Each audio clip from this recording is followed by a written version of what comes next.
നമസ്കാരം. Mark ഫെല്ലറെ ചാങ്മാങ് കെട്ടിപ്പിടിച്ചതും mark ഫെല്ലറും ചാങ്മാങ്ങിനെ കെട്ടിപ്പിടിച്ചു.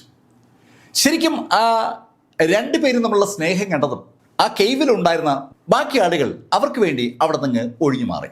ഏതാനും സെക്കൻഡ് നേരം മാർക്കിനെ കെട്ടിപ്പിടിച്ചിരുന്ന ചാങ്മാങ്ങിനെ സ്നേഹപൂർവ്വം പുറത്ത് തട്ടിക്കൊണ്ട് മാർക്ക് തൻ്റെ നെഞ്ചിലേക്ക് ചേർത്ത് നിർത്തിയിരിക്കുകയാണ്. ശരിക്കും ഏതാനും മിനിറ്റുകൾ കഴിഞ്ഞിട്ടാണ് രണ്ടുപേരും പുറത്തുനിന്ന് കൈയെടുത്തത്.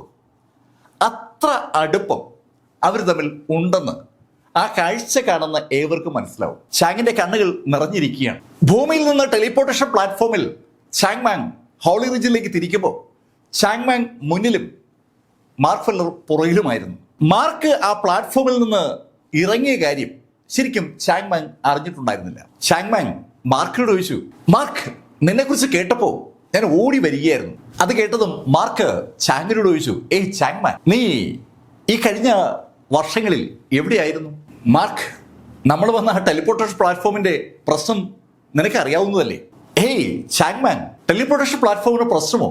അതെ മാർക്ക്, ആ ടെലിപ്പോർട്ടേഷൻ പ്ലാറ്റ്ഫോം ശരിക്കും കുലുങ്ങി നമ്മളൊക്കെ പല സ്ഥലത്തായി ചിതറി വീഴുന്നത് നീ മറന്നുപോയോ? ചാങ്മാങ് അങ്ങനെ പറഞ്ഞതും മാർക്ക് ചാങ്മാങ്ങിനോട് പറഞ്ഞു, ഏയ് ചാങ്, ഞാൻ യഥാർത്ഥത്തിൽ ആ ടെലിപ്പോർട്ടേഷൻ പ്ലാറ്റ്ഫോമിൽ നിങ്ങൾക്കൊപ്പം വന്നിരുന്നില്ല. എനിക്ക് പകരം മറ്റൊരാളാണ് നിങ്ങൾക്കൊപ്പം ഉണ്ടായിരുന്നത്. മാർക്ക് ഫെല്ലർ പറഞ്ഞ വാക്കുകൾ കേട്ട ചാങ്മാങ്ങിന് ഭയങ്കര അതിശയം. മാർക്ക്, അപ്പൊ നീ ഞങ്ങൾക്കൊപ്പം വന്നില്ലായിരുന്നോ? ഇല്ല ചാങ്മാങ്, ഞാൻ 1 വർഷം കഴിഞ്ഞിട്ട് ഇവിടെ ഹോളി റിജിലേക്ക് എത്തിയത്. അത് പോട്ടെ, നീ വന്നിട്ട് എന്താ സംഭവിച്ചത്? മാർക്ക്, ഞാൻ പറഞ്ഞല്ലോ, ഞങ്ങൾ വന്ന പ്ലാറ്റ്ഫോം ശരിക്കും ഒരു മോശം പ്ലാറ്റ്ഫോം ആയിരുന്നു. ഈ ഹോളി റിജിലേക്ക് എത്തിയപ്പോൾ അതിലെ ആളുകളൊക്കെ പൊടിഞ്ഞ് താഴേക്ക് വീണു തുടങ്ങി. ഞാൻ വീണത് ക്രിംസൺ കോണ്ടിനെന്റിലാണ്. ഞാൻ ഈ കഴിഞ്ഞ വർഷങ്ങൾ മുഴുവൻ ക്രിംസൺ കോണ്ടിനെന്റിൽ ഉണ്ടായിരുന്നു. മാർക്ക്, നമ്മുടെ ഷുവാങ്ങും എനിക്കൊപ്പം ഉണ്ടായിരുന്നു. പക്ഷെ ഷുവാങ്ങിന് ഒരു കുഴപ്പം പറ്റി. അത് പറയുമ്പോൾ ചാങ്മാങ്ങിന്റെ മുഖത്ത് സങ്കടം ഇരച്ച് കയറുന്നത് മാർക്ക് കണ്ടു. മാർക്ക് ചാങ്ങിനോട് ചോദിച്ചു, ഷുവാങ്ങിന് എന്തു പറ്റി? മാർക്ക്, അവിടെ ഒരു പ്രഭു കുടുംബവുമായി ഷുവാങ് ഒന്ന് ഉടക്കി. ഷുവാങ്ങിനെ രക്ഷിക്കാൻ എനിക്ക് പറ്റിയില്ല. അവര് അതിശക്തരായിരുന്നു. എനിക്ക് അവരോട് പിടിച്ചിരിക്കാൻ പറ്റിയില്ല. അത് പറയുമ്പോൾ ചാങ്മാങ്ങിന് ശരിക്കും സങ്കടമുണ്ട്. ചാങ്മാങ്ങിനെ ആശ്വസിപ്പിച്ചുകൊണ്ട് മാർക്ക് ചാങ്ങിനോട് ചോദിച്ചു, ബാക്കിയുള്ള ആളുകളെ ആരെയും നീ കണ്ടില്ലേ? ഇല്ല മാർക്ക്, ഞാൻ വേറെ ആരെയും കണ്ടില്ല.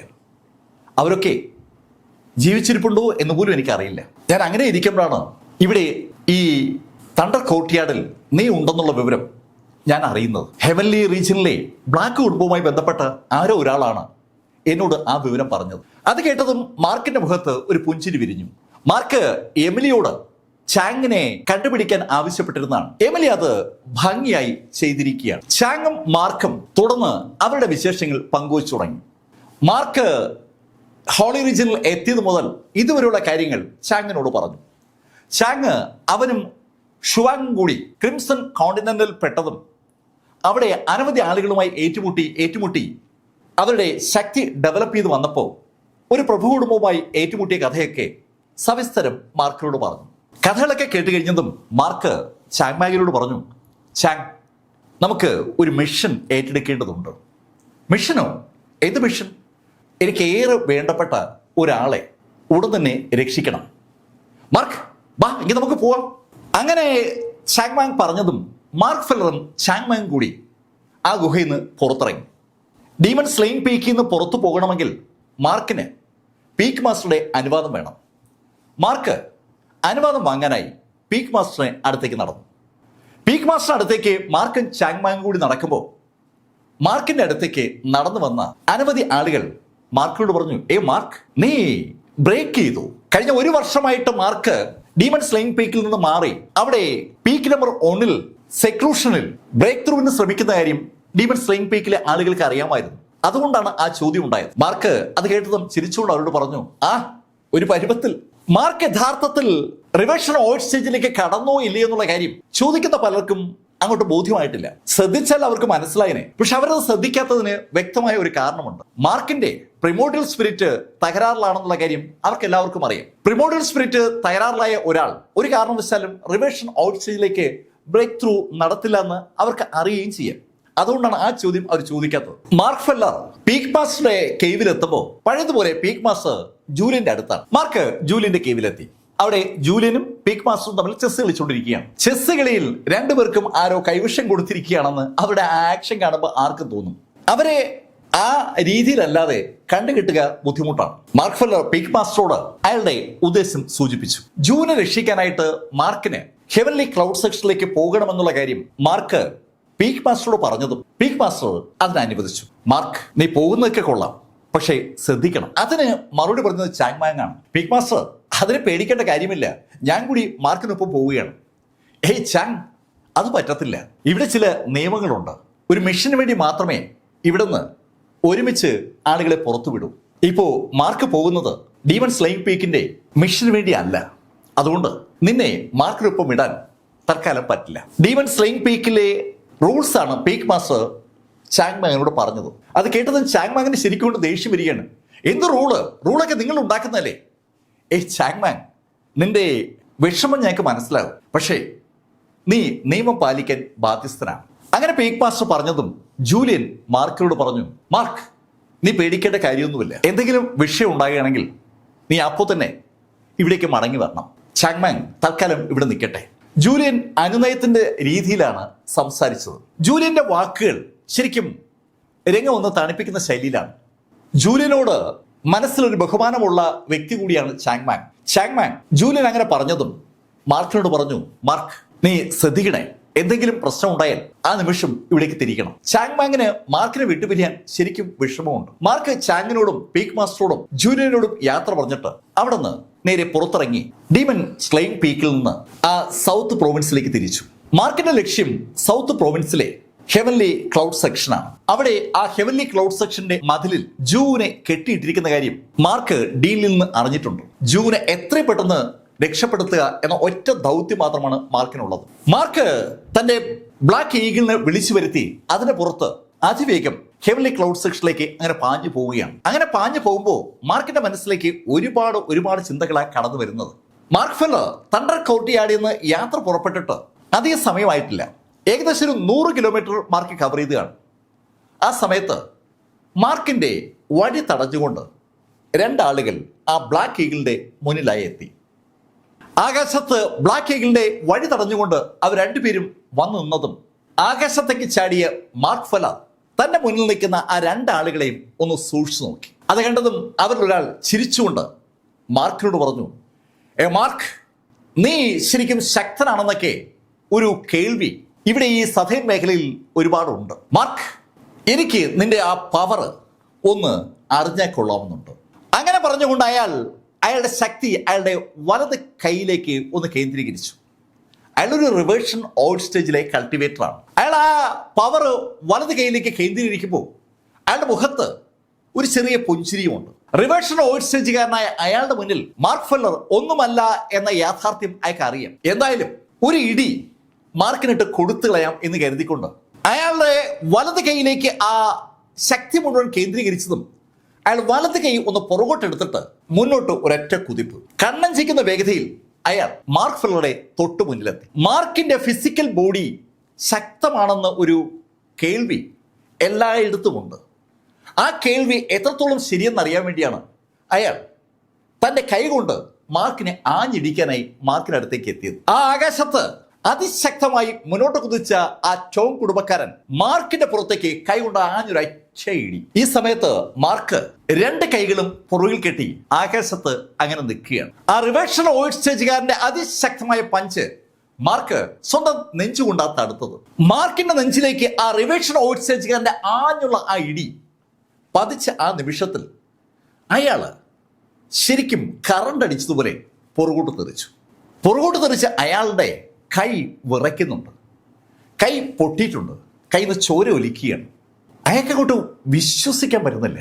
അയാള് ഒരു റിവേർഷൻ ഓൾഡ് സ്റ്റേജുകാരനാണ്.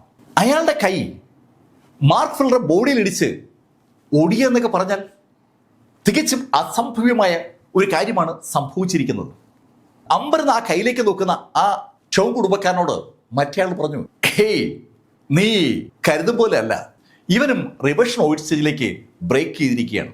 മാർക്കിന്റെ ആ ഇന്റേണൽ എനർജി ഒന്ന് സ്കാൻ ചെയ്ത് മനസ്സിലാക്കിക്കൊണ്ടാണ് ആ ചോങ് കുടുംബക്കാരൻ അത് പറഞ്ഞത്. അവർ രണ്ടുപേരും റിവേർഷൻ ഓയിഡുകാരാണ്.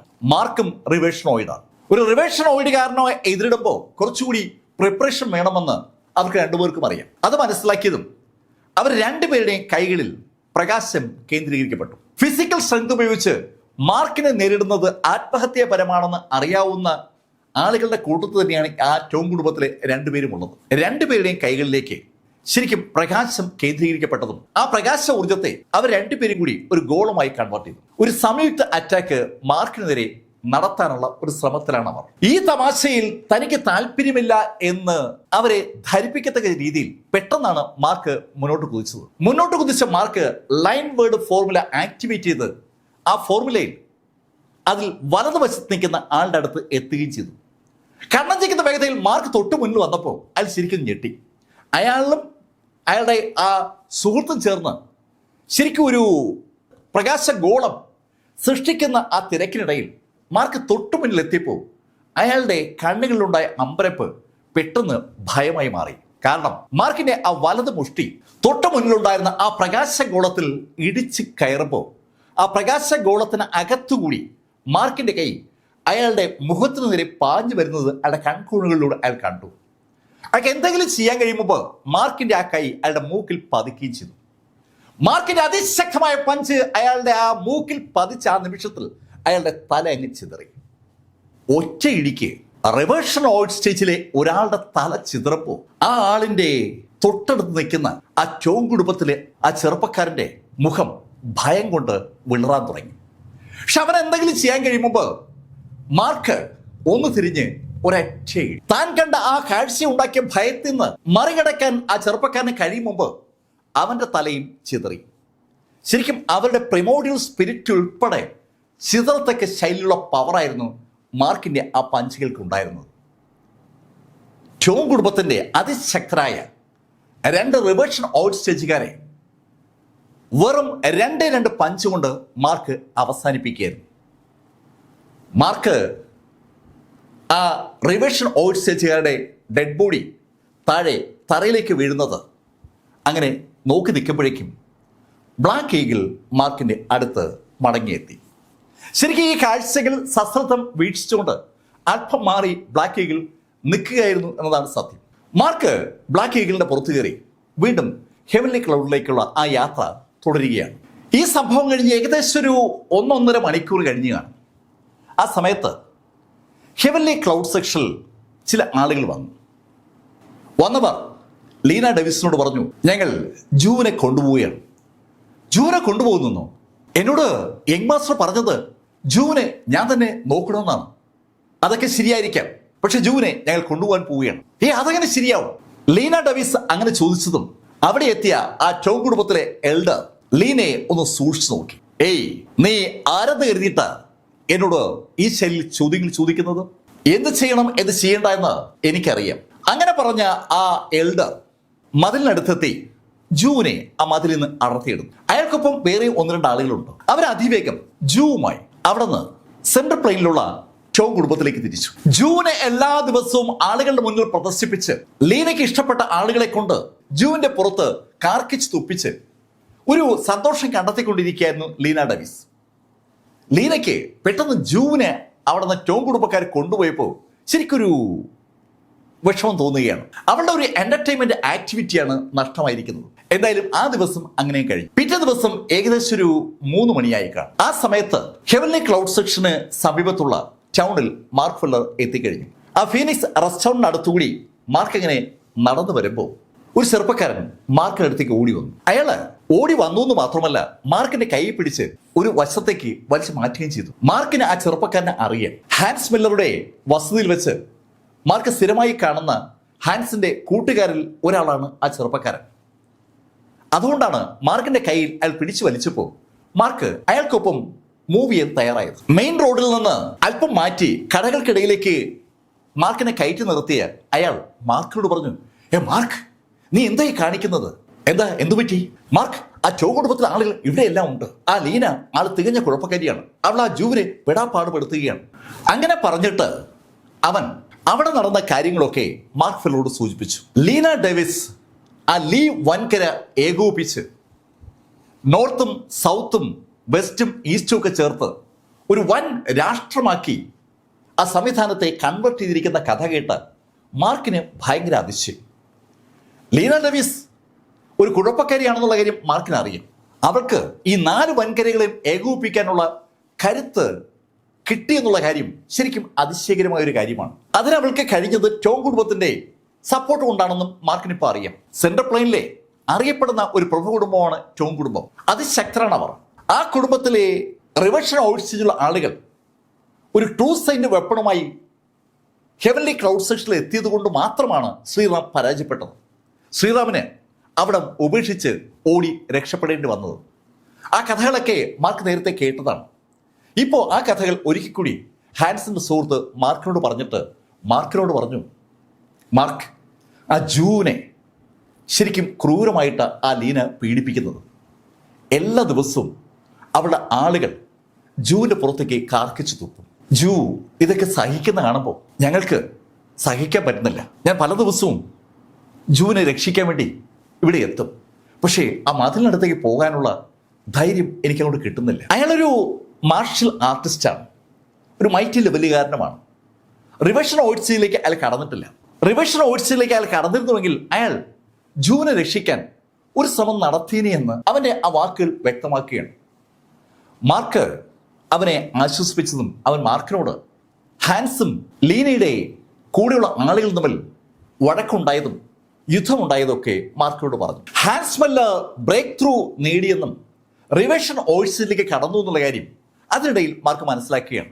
എന്തായാലും ഹാൻസ് പരിക്കുകളോടെ ആണെങ്കിലും അവിടുന്ന് രക്ഷപ്പെട്ടു എന്നുള്ളത് ആശ്വാസകരമായ ഒരു കാര്യമാണ്. ഹാൻസിന്റെ പുറത്ത് വീണ ആ മുറിവുകൾക്ക് ലീന ഉത്തരം പറയണം. ഹാൻസിന്റെ കഥ ആ ചെറുപ്പക്കാരൻ മാർക്കിനോട് പറയുമ്പോൾ മാർക്ക് മനസ്സിലെടുത്ത തീരുമാനങ്ങളിൽ ഒന്ന് അതാണ്. ജൂവിനെ പീഡിപ്പിച്ചതിന് മുഴുവൻ ലീന ആൻസർ പറയണം. അതും മാർക്ക് തീരുമാനിച്ച് ഉറച്ച കാര്യമാണ്. അങ്ങനെ തീരുമാനിച്ച മാർക്ക് ഹാൻസിന്റെ ആ സുഹൃത്തുക്കളോട് പറഞ്ഞു, ഏയ് ജോൺസ്, ഞാൻ ഹെവൻലി ക്ലൗഡ് സെക്ഷനിലേക്ക് പോവുകയാണ്. മാർക്ക്, ഞാൻ പറഞ്ഞില്ലേ അവിടേക്ക് പോകുന്ന അപകടമാണ്. ഏയ് ജോൺസ്, വിട്ടേക്ക്. എന്താ വേണ്ടതെന്ന് എനിക്കറിയാം. നീ ഭയപ്പെടുന്ന പോലെ ഒന്നും സംഭവിക്കില്ല. അങ്ങനെ പറഞ്ഞിട്ട് മാർക്ക് ഫെല്ലർ ആ ടൗണിൽ നിന്ന് ആ റോഡിലൂടെ ഹെവൻലി ക്ലൗഡ് സെക്ഷൻ ലക്ഷ്യമാക്കി നടക്കുകയാണ്. ശരിക്കും മാർക്ക് ഫെല്ലർ ആ ഹെവൻലി ക്ലൗഡ് സെക്ഷൻ ലക്ഷ്യമാക്കി മനഃപൂർവ്വം ആ റോഡിൽ കൂടി നടന്നതാണ്. മാർക്ക് അങ്ങനെ നടക്കുമ്പോൾ ഇരുഭാഗത്തുമുള്ള കടകളിലെ ആളുകൾ അമ്പരപ്പോടെ കടയ്ക്ക് പുറത്തിറങ്ങി ആ കാഴ്ച കാണുകയാണ്. ടോം കുടുംബം ഈ 4 റീജിയനെ യോജിപ്പിച്ച് ഹെവൻലി ക്ലൗഡ് സെക്ഷന്റെ ആ ബിൽഡിങ്ങിൽ ഇരുന്നുകൊണ്ട് ഈ ലീ വൻകര മുഴുവൻ ഭരിക്കാൻ തുടങ്ങിയതിനു ശേഷം ഒരാൾ പോലും ടോം കുടുംബത്തിനെതിരെ പ്രതികരിച്ചിട്ടില്ല. ആകെ ഉണ്ടായ പ്രതികരണം ആ ഹാൻസ് മില്ലറുടേതാണ്. ബാക്കി എല്ലാവരും മാളത്തിൽ ഒളിക്കുകയായിരുന്നു. ഇപ്പൊ ഇതാ സാക്ഷാൽ മാർക്ക് ഫെല്ലർ ഹെവൻലി ക്ലൗഡ് സെക്ഷനിലേക്ക് അങ്ങനെ മാർച്ച് ചെയ്ത് വരികയാണ്. അതും ഒറ്റയ്ക്ക്. ഈ മാർക്ക് എന്ത് പ്രമാണിച്ച ഈ കാണിക്കുന്നത്? അങ്ങനെ തോന്നിയതും പലരും ഉറക്കെ മാർക്കിനെ വിളിക്കുന്നുണ്ട്. മാർക്ക്, അങ്ങോട്ട് പോരുത്, അങ്ങോട്ട് പോരുത്. അവരുടെ പേടി കലർന്ന ആ ശബ്ദം കേട്ടുകൊണ്ട് തന്നെ മാർക്ക് ഫെല്ലർ നടന്ന് ഹെവൻലി ക്ലൗഡ് സെക്ഷന്റെ മുന്നിലെത്തി. അവിടെ എത്തുമ്പോൾ ജൂ കിടന്ന മതിലിൽ ജൂ ഇല്ല. പക്ഷെ ജൂവിനെ അവിടെ കെട്ടിയിരുന്നു എന്ന് സൂചിപ്പിക്കുന്ന ശൈലിയിൽ ചില ചങ്ങലകളൊക്കെ അവിടെ കിടപ്പുണ്ട്. അവിടെ താഴെ രക്തം വീണ് കിടക്കുന്ന അടയാളവും കാണാം. ഒരുപാട് ദിവസം ജൂവിനെ അവിടെ കെട്ടിയിട്ടിരുന്നുവെന്ന് സൂചിപ്പിക്കുന്ന ശൈലിയിലുള്ള അടയാളങ്ങളാണ് കാണുന്നത്. മാർക്ക് ആ മതിലിന് മുന്നിലെത്തിയതും അകത്തേക്ക് നോക്കി ഉറക്കെ വിളിക്കുകയാണ്, ലീന പുറത്തു വാ, ലീന പുറത്തു വാ എന്നുള്ള മാർക്ക് ഫെല്ലറുടെ ആ വാചകം ആ മതിലിന് മുകളിലൂടെ അങ്ങനെ പരന്ന് ആ ഹെവൻലി ക്ലൗഡ് സെക്ഷൻ മുഴുവനായി പ്രതിഫലിക്കുകയാണ്. മാർക്ക് സ്പിരിച്വൽ പവർ കൂടി ഉപയോഗിച്ചിട്ടാണ് ആ ശബ്ദത്തെ അങ്ങനെ ട്രാൻസ്മിറ്റ് ചെയ്തത്. സ്വാഭാവികമായിട്ടും ഹെവൻലി ക്ലൗഡ് സെക്ഷനകത്തുള്ള മുഴുവൻ ആളുകളും ആ ശബ്ദം കേട്ടു. മാർക്കിന്റെ ശബ്ദം ലീന ഡെവിസിന് നല്ല പരിചയമുള്ള ശബ്ദമാണ്. മാർക്കിന്റെ വളരെ മുഴക്കമുള്ള ശബ്ദം കേട്ടതും സെക്ഷൻ മാസ്റ്റർ ശ്രീറാം ഇരിക്കുന്ന കസലിൽ ഇരിക്കുകയായിരുന്ന ലീന ഡെവിസ് അമ്പരപ്പോടെ ആ ശബ്ദം കേട്ട് ദിക്കിലേക്ക് അറിയാതെ ശ്രദ്ധിച്ചു പോവുകയാണ്.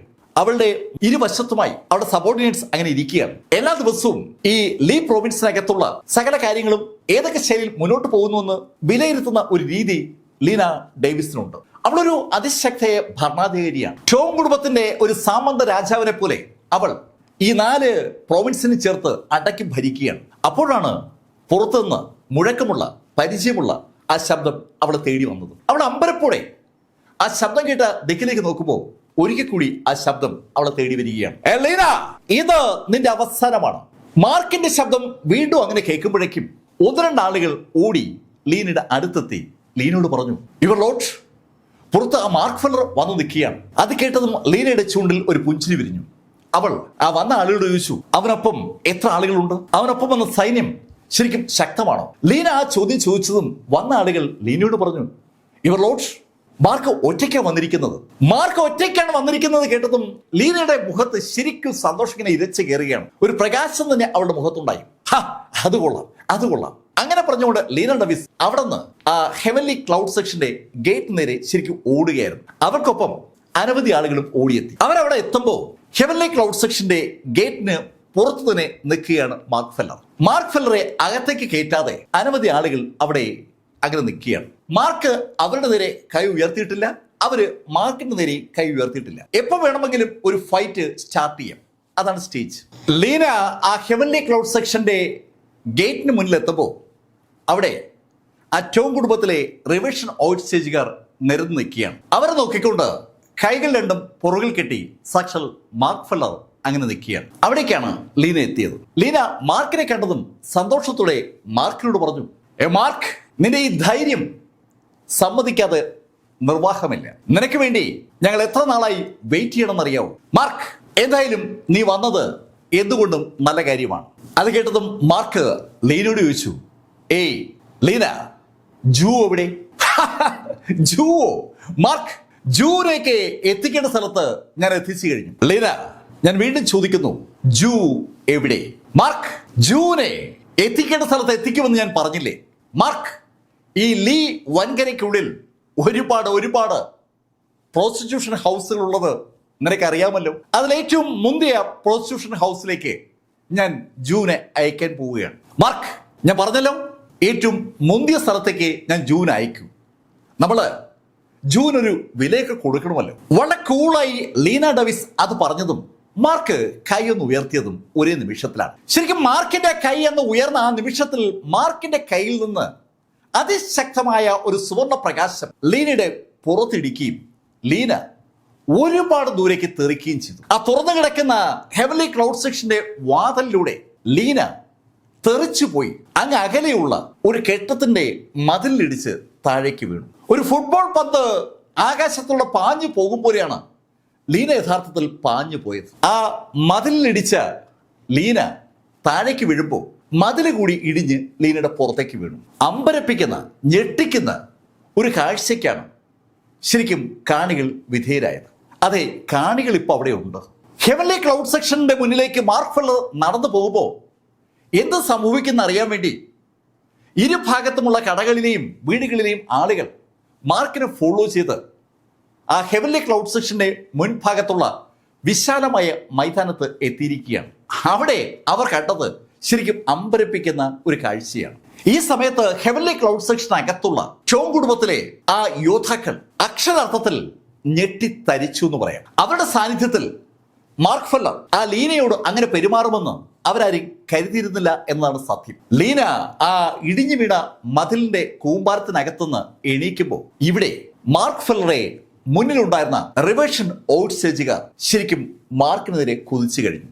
മാർക്ക്, നീ എന്ത് ധിക്കാരമാണ് കാണിച്ചതെന്ന് അറിയാവോ എന്ന് ചോദിച്ചുകൊണ്ട് മുന്നോട്ട് കുതിച്ച ആ റിവേഷൻ ഔട്ട് സ്റ്റേജുകാരൻ ഏകദേശം ഒരു 4 സ്റ്റെപ്പേ മുന്നോട്ട് വെച്ച് കാണും. പക്ഷെ ആ സമയത്ത് അവൻ അറിയാതെ നിന്നു പോവുകയാണ്. കാരണം അവന് മുന്നോട്ട് നീങ്ങാൻ പറ്റാത്ത ശൈലിയിൽ അവന്റെ നെഞ്ചിൽ ചേർന്ന് മാർക്ക് നിൽക്കുകയാണ്. മാർക്ക് എപ്പോഴാണ് നിന്ന സ്ഥലത്ത് നിന്ന് അവിടേക്ക് എത്തിയെന്ന് ചോദിച്ചാൽ അവന് അറിയില്ല. പെട്ടെന്ന് മാർക്കിന്റെ നെഞ്ച് അവന്റെ നെഞ്ചിലേക്ക് ചേർന്ന് ഇടിച്ചതും അവൻ സ്തംഭിച്ച് ഞെട്ടി ഏതാണ്ട് പ്രതിമ പോലെ നിന്നത് മാത്രമാണ് അവന് ഓർമ്മയുണ്ടാവുക. അടുത്ത നിമിഷത്തിൽ മാർക്കിന്റെ വലത് കൈ അവന്റെ തലയിൽ പതിക്കുന്ന രംഗം പലരും കണ്ടു. ആ തലയിൽ മാർക്കിന്റെ കൈ പതിച്ച ആ നിമിഷത്തിൽ ആ തല ചിതറുകയും ചെയ്തു. ശരിക്കും ഒരു തണ്ണിമത്തൻ പൊട്ടിച്ചിതറും പോലെ രക്തവും മാംസവുമായി ആ തല ചിതറുമ്പോൾ മാർക്കിന്റെ നേരെ ഓടി അടുക്കുകയായിരുന്ന രണ്ടാമത്തെ ആ റിവേഷൻ ഔട്ട് സ്റ്റേജുകാരൻ ബ്രേക്ക് ഇട്ടതുപോലെ ഒന്ന് നിന്നു. അയാൾക്ക് ആ നിന്ന നിൽപ്പിൽ നിന്ന് അനങ്ങാൻ കഴിയുമ്പോൾ മാർക്കിന്റെ ഇടത് കൈ ഒന്ന് ചലിച്ചു. ആ ഇടത് കൈക്കൊപ്പം അൺബിലീവബിൾ ആയിട്ടുള്ള ഒരു പവർ ഉണ്ടെന്ന് അയാൾക്ക് മനസ്സിലാക്കുമ്പോഴേക്കും മാർക്കിന്റെ ഇടത് കൈ അയാളുടെ ബോഡി കൂടി കടന്ന് പുറത്ത് എത്തിയിരുന്നു. ആ കൈ കറക്റ്റ് നെഞ്ചിൽ കൂടി കടന്നങ്ങ് പോവുകയായിരുന്നു. ആ കൈ കടന്നു പോയതിന്റെ മുകളിലുള്ള ആ തല അമ്പരപ്പോടെ തിരിഞ്ഞ് താഴേക്ക് നോക്കുമ്പോൾ ഇതേ അമ്പരപ്പ് സകല കാണികൾക്കുമുണ്ട്. മാർക്ക് ഫെല്ലറുടെ ഇടത് കൈ ഒരു റിവേർഷൻ ഔട്ട് സ്റ്റേജുകാരന്റെ നെഞ്ചിനകത്തൂടി കടന്നുപോയി തിരിച്ചു വരുന്ന ആ രംഗം ഒരു സ്ലോ മോഷൻ എന്ന പോലെയാണ് ആളുകൾ കണ്ടത്. അടുത്ത നിമിഷത്തിൽ ആ വ്യക്തി താഴേക്ക് വീണു.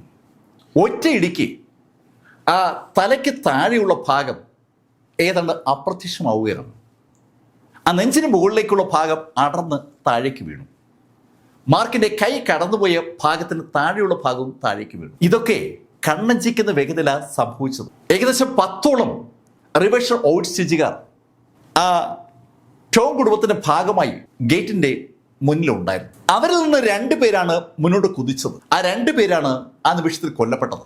പെട്ടെന്ന് ബാക്കിയുള്ള ആളുകളുടെ ലീഡർ എന്ന് തോന്നുന്ന ഒരാൾ ഉറക്കെ പറഞ്ഞു, അറ്റാക്ക്! കേൾക്കേണ്ട താമസം ആ 8 പേരും ഒന്നിച്ച് മാർക്കിനെ വളഞ്ഞു. പക്ഷെ മാർക്കിനെ വളഞ്ഞ ആ 8 പേരും പരമാവധി ചെയ്യാൻ കഴിയുന്ന എല്ലാം ചെയ്തെങ്കിലും 1 മിനിറ്റ് കഴിഞ്ഞപ്പോൾ ആ 8 പേരുടെയും തിരിച്ചറിയാൻ കഴിയാത്ത ബോഡി പാർട്സുകൾ അവിടെ ചിതറിക്കിടക്കുകയാണ്. ഈ കാഴ്ച അവിശ്വസനീയതയോടെ ആ ഹെവൻലി ക്ലൗഡ് സെക്ഷന്റെ മുന്നിൽ നിൽക്കുന്ന ആളുകൾ കണ്ടുകൊണ്ട് നിൽക്കുമ്പോഴാണ് ഈ ഇടിഞ്ഞു വീണ മതിലിന്റെ ഇടയിൽ നിന്ന് പുറത്തിറങ്ങിയ ലീന ഡെവിസ് ഒരു പരുവത്തിൽ നടന്ന് ആ ഹെവൻലി ഗേറ്റിന്റെ മുന്നിലെത്തിയത്. ഹെവൻലി ഗേറ്റിന്റെ മുന്നിൽ എത്തുമ്പോൾ അവൾ കാണുന്നത് രക്തത്തിൽ കുളിച്ചു നിൽക്കുന്ന മാർക്ക് ഫെല്ലറെയാണ്. അത് കണ്ടതും അവർക്ക് ഭയങ്കര സന്തോഷമായി. മാർക്ക്, നീ അവസാനിച്ചു എന്ന് അവൾ പറഞ്ഞ് ആ നാക്ക് വായിലേക്ക് ഇടുമ്പോൾ അവളുടെ കണ്ണുകൾ അറിയാതെ പുറത്തേക്ക് തള്ളി വരികയാണ്. കാരണം അവിടെ ആ ഗേറ്റിന് പുറത്തുണ്ടായിരുന്ന 10 റിവേർഷൻ ഔട്ട് സ്റ്റേജുകാരുടെ ചിതറിക്കിടക്കുന്ന ബോഡി അപ്പോഴാണ് അവൾ കാണുന്നത്. ഇല താഴെ വീണാൽ കേൾക്കാവുന്ന ഒരു നിശബ്ദത ആ ഹെവൻലി ക്ലൗഡ് സെക്ഷന്റെ മുന്നിലുണ്ട്. കാഴ്ച കാണുന്ന കാണികളും യോദ്ധാക്കളും ആ ടോം കുടുംബത്തിലെ ബാക്കി ഫൈറ്റേഴ്സും ഒക്കെ ശരിക്കും സ്തംഭിച്ച് ശ്വസിക്കാൻ പോലും ആകാതെ നിൽക്കുകയാണ്. അതേ അവസ്ഥയിലേക്ക് ലീന ഡേവിസും കടന്നു. അവളുടെയും ശ്വാസം നിലച്ചതുപോലെയായി. പക്ഷെ ആ സമയത്ത് മാർക്ക് ഒരു ഗോഡ് ഓഫ് വാർ പോലെ ആ ടോം കുടുംബത്തിലെ യോദ്ധാക്കളുടെ മുകളിലേക്ക് അങ്ങനെ പാഞ്ഞു കയറുകയാണ്. മാർക്ക് ആ താണ്ഡവം നിർത്തുമ്പോൾ ടോം കുടുംബത്തിലെ ഒരാളും അവിടെ ജീവനോടെ ഇല്ല എന്നതാണ് സത്യം. ഡെഡ് ബോഡികൾ അങ്ങനെ ചിതറിക്കിടക്കുകയാണ്. റിവേർഷൻ ഔട്ട് സ്റ്റേജിലേക്ക് കടന്നിരിക്കുന്ന മാർക്കിന് അതേ സ്റ്റേജിലുള്ള ആരും ഒരു വിഷയമേ അല്ല. മാർക്കിന്റെ അൺബിലീവബിൾ ആയിട്ടുള്ള ആ പവറിന് മുന്നിൽ ആ ആളുകൾ ഈയാമ്പാറ്റകൾ തീയിൽ വെന്ത് എരിഞ്ഞ് ഇല്ലാതാകുന്ന പോലെ ചിതറി അവസാനിക്കുകയായിരുന്നു. മാർക്ക് വല്ലാത്തൊരു ക്രൂരതയോട് കൂടിയാണ് ശരിക്കും ആ ടോം കുടുംബത്തിനെ എതിരിട്ടത്. അതുപോലെ ഒരാളുടെയും ബോഡി പഴയതുപോലെ ആകരുതെന്ന് മാർക്കിന് ഏതാണ്ട് നിർബന്ധമുള്ളതുപോലെയായിരുന്നു മാർക്കിന്റെ പെരുമാറ്റം. മാർക്കിന്റെ കാലുകൾ ആളുകളുടെ പുറത്ത് പതിക്കുമ്പോഴും കൈകൾ പതിക്കുമ്പോഴും ആ ബോഡി തിരിച്ചറിയാൻ കഴിയാത്ത ശൈലിയിൽ ചെറു പാർട്ടുകളായി ചിതറുകയായിരുന്നു. ഈ കാഴ്ചകൾക്ക് മുഴുവൻ ദൃക്സാക്ഷിയായി നിൽക്കുകയാണ് സാക്ഷാൽ ലീന ഡെവിസ്. മാർക്ക് പലതവണ അവിടെ അടുത്തുകൂടി കടന്നുപോയിട്ടും മാർക്ക് അവളെ തൊട്ടതേയില്ല. ലീന നിശബ്ദയായി ശ്വാസം അടക്കി പിടിച്ച് അങ്ങനെ നിൽക്കുമ്പോഴേക്കും ടോം കുടുംബവുമായി ബന്ധപ്പെട്ട മുഴുവൻ ആളുകളും അവസാനിച്ചു. മാർക്ക് അവസാനം ലീനയുടെ മുന്നിലെത്തി.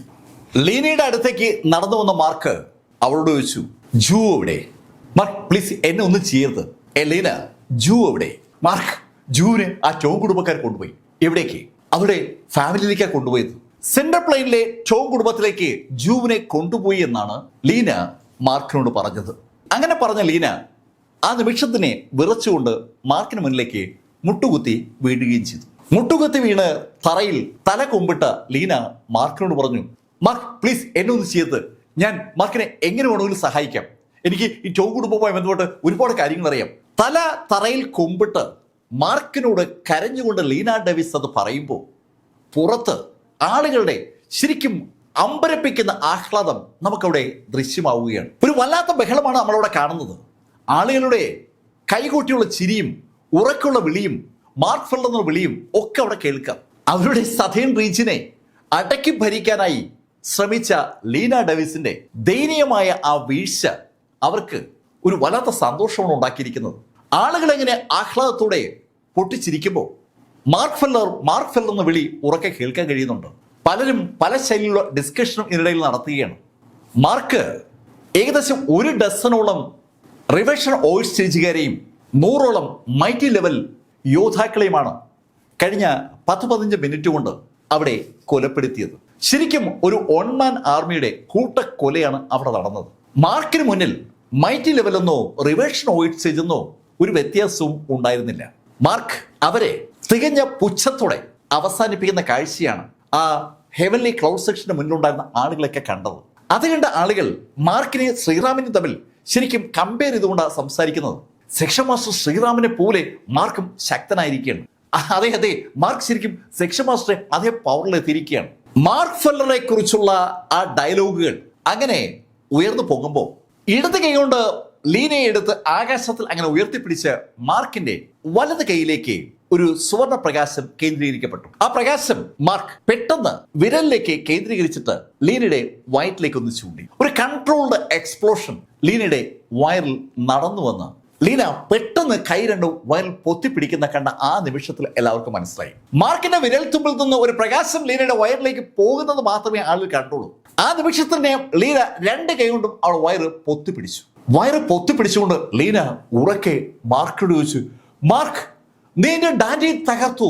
അവളുടെ കൾട്ടിവേഷൻ ഇനി എന്നേക്കുമായി അവസാനിക്കുകയാണ്. ഒരു മാർഷൽ ആർട്ടിസ്റ്റ് എന്നുള്ള അവളുടെ ആ കപ്പാസിറ്റി ഇതാ ഇവിടെ അവസാനിക്കുകയാണ്. മാർക്ക് ആ ചോദ്യത്തിന് ഉത്തരം പറയാതെ തിരിഞ്ഞ് ആൾക്കൂട്ടത്തിലേക്ക് നോക്കുമ്പോൾ മാർക്കിന്റെ കണ്ണുകൾ നേരത്തെ മാർക്കിനോട് സംസാരിച്ച ഹാൻസിന്റെ ആ സുഹൃത്തിന്റെ കണ്ണുകളുമായി ഉടക്കി. അയാൾ ഉടൻ മാർക്കിനടുത്തേക്ക് ഓടി വന്നു. മാർക്ക് തന്റെ അടുത്തേക്ക് ഓടി വന്ന ഹാൻസിന്റെ സുഹൃത്ത് ജോൺസിനോട് പറഞ്ഞു, ജോൺസ്, ഇവിടത്തെ ഏറ്റവും മുന്തിയ പ്രോസ്റ്റിറ്റ്യൂഷൻ ഹൗസിൽ തന്നെ എത്തിക്കണം. അവളുടെ ആഗ്രഹം അതാണ്. അത് നമ്മൾ സാധിച്ചു കൊടുക്കണം. അത് കേട്ടതും ഹാൻസ് സന്തോഷത്തോടെ മാർക്കിനോട് പറഞ്ഞു, മാർക്ക്, അത് ഞാൻ ചെയ്തിരിക്കും. അങ്ങനെ പറഞ്ഞ ജോൺസ് അടുത്ത പക്ഷത്തിൽ ലീനയുടെ തലമുടി തൂക്കി അവളങ്ങ് എടുത്തു. അവളെയും വലിച്ചുകൊണ്ട് ജോൺസ് ആ ഹെവൻലി ക്ലൗഡ് സെക്ഷനിലെ ഗേറ്റിലൂടെ പുറത്തേക്ക് പോകുന്ന ആ കാഴ്ച ആളുകൾക്കുണ്ടാക്കിയ സന്തോഷത്തിന് അതിരുകളില്ല. സകല ആളുകളും അവർക്ക് ചുറ്റും കൂടി എല്ലാവരും കൈയടിച്ച് ആ ആക്ഷനെ പ്രോത്സാഹിപ്പിക്കുകയാണ്. ലീനയെ വലിച്ചിഴച്ചുകൊണ്ടാണ് ഹാൻസ് ആ ഹെവൻലി ക്ലൗഡ് സെക്ഷന്റെ ഗേറ്റിൽ നിന്ന് പ്രധാന ടൗണിലേക്ക് നടക്കുന്നത്. ആ പ്രധാന ടൗണിൽ ഒരുപാട് കടകളും ആളുകളുമുണ്ട്. ആ ആളുകളുടെ കൺമുന്നിലേക്ക് ലീനയെ വലിച്ചിഴച്ചുകൊണ്ട് ഹാൻസ് അങ്ങനെ പോകുമ്പോൾ മാർക്ക് തിരിഞ്ഞ് ആ ഹെവൻലി ക്ലൗഡ് സെക്ഷനിലേക്ക് അറിയാതെ നോക്കി പോവുകയാണ്. ഒരുപാട് കാലത്തെ പ്രതാപത്തിന്റെ ഒരു ബാക്കി പത്രമാണ് അവിടെ ഇപ്പൊ കാണുന്നത്. ആ ക്ലൗഡ് സെക്ഷന്റെ അഹങ്കാരമായിരുന്ന ആ കൾട്ടിവേഷൻ മൗണ്ടൻ തകർന്ന് തരിപ്പണമായി കിടക്കുകയാണ്. ശ്രീറാമും ടോം കുടുംബവും തമ്മിലുള്ള ആ ഫൈറ്റിൽ ആ മല തകർന്നതാണ്. അകത്തുണ്ടായിരുന്ന പ്രധാന ബിൽഡിങ്ങുകൾ ഒട്ടുമുക്കാലും തകർന്നിട്ടുണ്ട്. ലീന ഡെവിസ് അധികാരമേറ്റതിന് ശേഷം ആ ബിൽഡിങ്ങിൽ പുതുക്കി പണിയുകയാണ്. ആ പ്രവർത്തനങ്ങൾ അവിടെ നടന്നുകൊണ്ടിരിക്കുന്ന കാഴ്ച മാർക്കിന് കാണാം. മാർക്ക് ചുറ്റും ഒന്ന് നോക്കി. ഈ സമയത്ത് ജനം മാർക്കിനെ അങ്ങ് വളഞ്ഞു. അവർക്ക് മാർക്കിൽ നിന്ന് പലതും അറിയാനുണ്ട്. കുറെ നാളുകളായി മാർക്കിനെ കുറിച്ച് ഒരു വിവരവും അവർക്കില്ല. അതുകൊണ്ടാണ് അവരെല്ലാം ഒരു വളഞ്ഞ് പല ചോദ്യങ്ങളും മാർക്കിനോട് ചോദിച്ചു തുടങ്ങിയത്. മാർക്ക് അവരുടെ ചോദ്യങ്ങൾക്ക് തനിക്ക് അറിയാവുന്ന രീതിയിലേക്ക് ഉത്തരം പറഞ്ഞിട്ട് അവരോട് പറഞ്ഞു, എനിക്ക് ജൂനെ രക്ഷിക്കാനായി ഉടനെ പോകേണ്ടതുണ്ട്. ഞാൻ മടങ്ങി വന്നതിന് ശേഷം ബാക്കി കാര്യങ്ങൾ തീരുമാനിക്കാം. അതുവരെ നിങ്ങൾ എല്ലാവരും ഈ ഹെവൻലി ക്ലൗഡ് സെക്ഷന് വേണ്ടി ഒന്നിച്ച് നിൽക്കണം. അവിടെ ആ ടൗണിൽ ഉണ്ടായിരുന്ന കൊള്ളാവുന്ന ചില ആളുകളോടാണ് മാർക്ക് അത് പറഞ്ഞത്. ജനിച്ച് വളർന്ന സ്ഥലത്ത് തന്നെ കടകളൊക്കെ കെട്ടി താമസിക്കുന്ന ആളുകളാണ് അവര്. അതുകൊണ്ട് തന്നെ അവര് മാർക്ക് പറഞ്ഞ ആ ഉത്തരവാദിത്വം ഏറ്റെടുക്കാൻ സ്വയം മുന്നോട്ട് വരികയും ചെയ്തു. മാർക്ക് ഫെല്ലർ അവിടെ കാഴ്ചവെച്ച ആ ഒരു സ്പിരിറ്റ്, ആ ശക്തി അവരിൽ വല്ലാത്തൊരു ആത്മവിശ്വാസം ഉണ്ടാക്കിയിരിക്കുകയാണ്. ഇനി ടോം കുടുംബമെന്നല്ല, ഏത് കുടുംബം വന്നാലും ജീവൻ മരണ പോരാട്ടം നടത്താൻ അവർ ഒരുക്കമാണെന്ന് അവരൊക്കെ മാർക്കിനോട് പറയുകയും ചെയ്തു. അവരുടെ ഇടയിലേക്ക് ഒരു ആവേശം ഉണ്ടാക്കിയതിനു ശേഷം മാർക്ക് ഫെല്ലർ അവിടെ നിന്ന് തിരികെ ടൗണിലേക്ക് നടന്നു. അല്പസമയം കഴിഞ്ഞത് മാർക്ക് ഫെല്ലർ ആ ബ്ലാക്ക് ഈഗിൾ വരുത്തി അതിനെ പുറത്തു കയറി തണ്ടർ കോർട്ട്യാർഡിലേക്ക് തിരിച്ചു. മാർക്ക് തണ്ടർ കോർട്ട്യാർഡിൽ മടങ്ങിയെത്തിയതും പീക്ക് മാസ്റ്ററോട് നടന്ന സംഭവങ്ങളൊക്കെ സൂചിപ്പിച്ചു. ജൂനെ രക്ഷിക്കാൻ തനിക്ക് പറ്റിയില്ല എന്ന യാഥാർത്ഥ്യമാണ് മാർക്ക് പീക്ക് മാസ്റ്ററോട് പറഞ്ഞത്. മാർക്ക് അത് പറയുമ്പോൾ മാർക്കിനൊപ്പം ജൂലിയനുമുണ്ട്. ജൂലിയൻ മാർക്കിനോട് ചോദിച്ചു, മാർക്ക്, ഇനി എന്താ പരിപാടി? ജൂനെ ടോം കുടുംബത്തിന് വിട്ടുകൊടുക്കാൻ മാർക്കിന് പറ്റില്ല. ജൂനെ രക്ഷിച്ചേ പറ്റൂ. പക്ഷെ ടോം കുടുംബത്തിലേക്ക് മാർക്ക് ഒരു അറ്റാക്ക് നടത്തിയാൽ അത് വിജയിക്കത്തുമില്ല. അക്കാര്യം ജൂലിയനും അതുപോലെ പീക്ക് മാസ്റ്ററും മാർക്കോട് പറയുകയും ചെയ്തു. ചോങ് കുടുംബം എത്രയോ നാളുകളായി സെൻട്രൽ പ്ലെയിനിൽ ഉള്ള ഒരു കുടുംബമാണ്. അവിടുത്തെ അറിയപ്പെടുന്ന ഒരു അരിസ്റ്റോക്രാറ്റിക് കുടുംബമാണ്, ഒരു റോയൽ കുടുംബമാണ്. അതിശക്തരായ ആരുടെയോ ഒരു പിന്തുടർച്ചയാണ് ആ ചോങ് കുടുംബം. അവർക്ക് സ്വാഭാവികമായും അവരുടെ ആ കുടുംബത്തെ പ്രൊട്ടക്ട് ചെയ്യാനുള്ള എല്ലാ സംവിധാനങ്ങളും ഉണ്ടാവും. അവരുടെ കയ്യിൽ ട്രൂ സൈൻഡ് വെപ്പൺ ഉള്ള കാര്യം ഇപ്പോൾ പരസ്യമാണ്. ആ ട്രൂ സൈൻഡ് വെപ്പൺ ഉപയോഗിച്ചാണ് ശ്രീറാമിനെ ചോങ് ഗ്യാങ്ങും അയാളുടെ അങ്കിൾ ഗുവാനും ചേർന്ന് പരാജയപ്പെടുത്തിയത്. അത് പീക്ക് മാസ്റ്ററും ജൂലിയനും മാർക്കിനോട് പറയുകയും ചെയ്തു. മാർക്ക് ആ കാര്യം ഹെവൻലി ക്ലൗഡ് സെക്ഷനിന്റെ സമീപത്ത് വെച്ച് ജോൺസിൽ നിന്ന് കൃത്യമായി മനസ്സിലാക്കിയിട്ടുമുണ്ട്. ട്രൂ സൈൻഡ് വെപ്പൺ മാർക്കിന്റെ കയ്യിലുണ്ടെങ്കിൽ മാർക്കിന് ആ ചോങ് കുടുംബത്തെ നേരിടാൻ പറ്റും. ആ കാര്യം മാർക്ക് പറഞ്ഞതും ജൂലിയൻ മാർക്കിനോട് പറഞ്ഞു, മാർക്ക് അതിന് ഞാൻ സഹായിക്കാം. എൻ്റെ കയ്യിലുള്ള പോയിന്റ് കൂടി ഞാൻ മാർക്കിന് നൽകിയാൽ മാർക്കിന് ഉറപ്പായിട്ടും തണ്ടർ കോർട്ട്യാർഡിൽ നിന്ന് ആ ട്രൂ സൈൻഡ് വെപ്പൺ വാങ്ങാൻ പറ്റും. 800 മുതൽ 1000 പോയിന്റ് വരെയൊക്കെയാണ് ഒരു ട്രൂ സൈൻഡ് വെപ്പണിന്റെ ഒരു മാസത്തെ വാടക. അത്രയും പോയിന്റുകൾ മാർക്കിന് ആ അക്കാഡമിയിൽ കൊണ്ട് കൊടുക്കാൻ പറ്റിയാൽ അവരൊരു ട്രൂ സൈൻഡ് വെപ്പൺ മാർക്കിന് കൊടുക്കും. ട്രൂ സൈൻഡ് വെപ്പൺ ഉണ്ടെങ്കിൽ അറ്റാക്ക് ചെയ്യുന്ന കാര്യം എളുപ്പമാണ്. ജൂലിയൻ ആ കാര്യം പറഞ്ഞതും അത് കേട്ടുകൊണ്ടിരിക്കുന്ന പീക്ക് മാസ്റ്റർ ജൂലിയനോടും മാർക്കിനോടായി പറഞ്ഞു, ഏയ് അതൊന്നും ശരിയാകില്ല. ആ ചോങ് കുടുംബം നമ്മൾ ഈ കരുതും പോലെ നിസ്സാരമല്ല. അവിടെ മാർക്ക് ഒറ്റയ്ക്ക് അറ്റാക്ക് ചെയ്യുന്നത് തികഞ്ഞ ആത്മഹത്യാ ശ്രമമാണ്. പീക്ക് മാസ്റ്റർക്ക് ഒരുപാട് എക്സ്പീരിയൻസ് ഉണ്ട്. സെൻട്രൽ പ്ലെയിനിലെ കുടുംബങ്ങളെ കുറിച്ച് ഏകദേശം ഒരു ധാരണയും അദ്ദേഹത്തിനുണ്ട്. ആ ധാരണയുടെ അടിസ്ഥാനത്തിലാണ് പീക്ക് മാസ്റ്റർ പീറ്റർ ആ കാര്യം മാർക്കിനോടും ജൂലിയനോടും സൂചിപ്പിച്ചത്. അത് കേട്ടതും മാർക്ക് പീറ്ററോട് ചോദിച്ചു, പീക്ക് മാസ്റ്റർ അപ്പൊ പിന്നെ ഒറ്റ മാർഗ്ഗമേ ഉള്ളല്ലേ, ഡീമൺ സ്ലെയിങ് പീക്ക് കൂടി എന്നോടൊപ്പം ആ അറ്റാക്കിൽ പങ്കെടുക്കുക. മാർക്ക് അതത്ര എളുപ്പമല്ല. ഡീമൺ സ്ലെയിങ് പീക്ക് ഒരു വ്യക്തിയെ അല്ലെങ്കിൽ ഒരു കുടുംബത്തെ ടാർഗറ്റ് ചെയ്യണമെങ്കിൽ അവര് അത്രത്തോളം മോശമാകണം. ചോങ് കുടുംബം ആ ലിസ്റ്റിൽ വരുന്ന ഒരു കുടുംബമേ അല്ല. ചോങ് കുടുംബത്തിന് സെൻട്രൽ പ്ലെയിനിൽ നല്ല പേരാണ്. അവര് മോശം കാര്യങ്ങളൊന്നും ചെയ്തതായിട്ട് ആരും ഇതുവരെ പറഞ്ഞു കേട്ടിട്ടില്ല. അതുകൊണ്ട് അറ്റാക്ക് ചെയ്യേണ്ട കൊല്ലപ്പെടേണ്ട ആളുകളുടെ ലിസ്റ്റിൽ ചോങ് കുടുംബത്തെ പെടുത്തുക എന്ന് പറഞ്ഞാൽ അത് നടക്കുന്ന കാര്യമല്ല. അങ്ങനെ പീക്ക് മാസ്റ്റർ പറഞ്ഞതും മാർക്ക് പീക്ക് മാസ്റ്ററോട് പറഞ്ഞു, പീക്ക് മാസ്റ്റർ അങ്ങ് എന്നെ സഹായിച്ചാൽ ഞാൻ ഒരു കാര്യം അങ്ങേക്ക് വാക്ക് നൽകാം. ഞാൻ അടുത്ത പ്രാവശ്യം നടക്കുന്ന നമ്മുടെ പീക്കിൽ തമ്മിലുള്ള മത്സരത്തിൽ നമ്മുടെ ഈ ഡീമൺ സ്ലെയിങ് പീക്കിന് വേണ്ടി 1ാം സ്ഥാനം നേടാം. മാർക്ക് അത് പറഞ്ഞതും ജൂലിയനും പീക്ക് മാസ്റ്ററും ഒരുമിച്ച് ചിരിച്ചു. മാർക്ക് നീ എന്തായി പറയുന്നത്? 8 പീക്കുകളും തമ്മിൽ ഏറ്റുമുട്ടുമ്പോൾ നമ്മൾ സാധാരണഗതിയിൽ ജൂലിയന് ഉള്ളത് കൊണ്ട് 4ാം സ്ഥാനം വരെ എത്താറുണ്ട്. ആ ജൂലിയന് കഴിയാത്ത കാര്യമാണോ നിന്നെ കൊണ്ട് പറ്റുന്നത്? അത് കേട്ടതും ജൂലിയൻ പറഞ്ഞു, പീക്ക് മാസ്റ്റർ അങ്ങനെയല്ല, മാർക്കിൻ്റെ ഒരു ആഗ്രഹം പറഞ്ഞതല്ലേ. അതിന് മറുപടിയായി മാർക്ക് പറഞ്ഞു, പീക്ക് മാസ്റ്റർ ഞാൻ അങ്ങേക്ക് വാക്ക് നൽകുകയാണ്. ഈ പീക്കുകൾ തമ്മിലുള്ള മത്സരത്തിൽ ഉറപ്പായും ഡീമൺ സ്ലെയിങ് പീക്കിനെ ഞാൻ വിജയിപ്പിക്കും. അങ്ങനെ ഞാൻ വിജയിപ്പിക്കുമെന്ന വാക്ക് അങ്ങേക്ക് നൽകിയാൽ അങ്ങേക്ക് ഡീമൺ സ്ലെയിങ് പീക്കിനെ എനിക്കൊപ്പം നിർത്താൻ പറ്റില്ലേ? മാർക്ക് ഒരു ചൂണ്ടയിടുകയാണ്. അത് പീക്ക് മാസ്റ്റർക്കും അറിയാം, ജൂലിയനും അറിയാം. പീക്ക് മാസ്റ്റർ അല്പനേരം ഒന്ന് ആലോചിച്ചിട്ട് മാർക്കിനോട് പറഞ്ഞു, മാർക്ക് നിന്നെ സഹായിക്കേണ്ടത് എൻ്റെ വ്യക്തിപരമായ ആവശ്യം മാത്രമല്ല, യഥാർത്ഥത്തിൽ ഈ ഡീമൺ സ്ലെയിങ് പീക്കിന്റെ ആവശ്യമാണ്. നമ്മുടെ കൂട്ടത്തിലെ ഒരു മെമ്പറാണ് ജൂ. ആ ജൂവിനെയാണ് ചോങ് കുടുംബം തടവിലിട്ടിരിക്കുന്നത്. ജൂവിനെ രക്ഷിക്കാൻ നമ്മൾ ബാധ്യസ്ഥരുമാണ്. പക്ഷേ ചോങ് കുടുംബം നമ്മളാൽ ആക്രമിക്കപ്പെടേണ്ട കുടുംബമായി മാറിയാലേ നമുക്ക് എന്തെങ്കിലും ചെയ്യാൻ പറ്റൂ. പീക്ക് മാസ്റ്റർ പറഞ്ഞ അതേ കാര്യം തന്നെ ജൂലിയനും ആവർത്തിച്ചു. അതേ മാർക്ക്, ഈ ചോങ് കുടുംബത്തെ വേട്ടയാടേണ്ട ഒരു ഫാമിലിയായി മാറ്റിയാൽ, അങ്ങനെ മാറ്റാൻ നിനക്ക് പറ്റിയാൽ ഞങ്ങൾ ഒന്നിച്ച് ഒരു ടീമായി നിനക്കൊപ്പം ഉണ്ടാവും. ജൂലിയൻ പീക്ക് മാസ്റ്റർക്ക് വേണ്ടി കൂടിയാണ് ആ വാക്ക് മാർക്കിന് കൊടുത്തത്. മാർക്ക് പീക്ക് മാസ്റ്ററോട് പറഞ്ഞു, പീക്ക് മാസ്റ്റർ അവരെ എങ്ങനെ ആ ലിസ്റ്റിൽ പെടുത്താമെന്നുള്ള കാര്യം എനിക്കറിയില്ല. അങ്ങനെ മാർക്ക് പറഞ്ഞത് പീക്ക് മാസ്റ്റർ മാർക്കിനോട് പറഞ്ഞു, മാർക്ക് നീ എനിക്ക് അല്പസമയം താ, ഞാൻ എന്ത് ചെയ്യാൻ പറ്റുമെന്ന് ആലോചിക്കട്ടെ. അങ്ങനെ പീക്ക് മാസ്റ്റർ പറഞ്ഞതും മാർക്ക് അവരോട് യാത്ര പറഞ്ഞ് മാർക്കിന്റെ ആ ഗുഹയിലേക്ക് മടങ്ങി. മാർക്ക് ഗുഹയിൽ എത്തുമ്പോൾ ചാങ്മാങ് ഉണ്ട്. ചാങ്മാങ് യഥാർത്ഥത്തിൽ മാർക്ക് എത്തിയ കാര്യം അറിഞ്ഞിട്ടുണ്ടായിരുന്നില്ല. മാർക്കിനെ കണ്ടത് ചാങ്മാങ്ങിന് ശരിക്കും സന്തോഷം. മാർക്ക് എന്തായി, നിന്റെ ആ സുഹൃത്തിനെ രക്ഷിച്ചോ?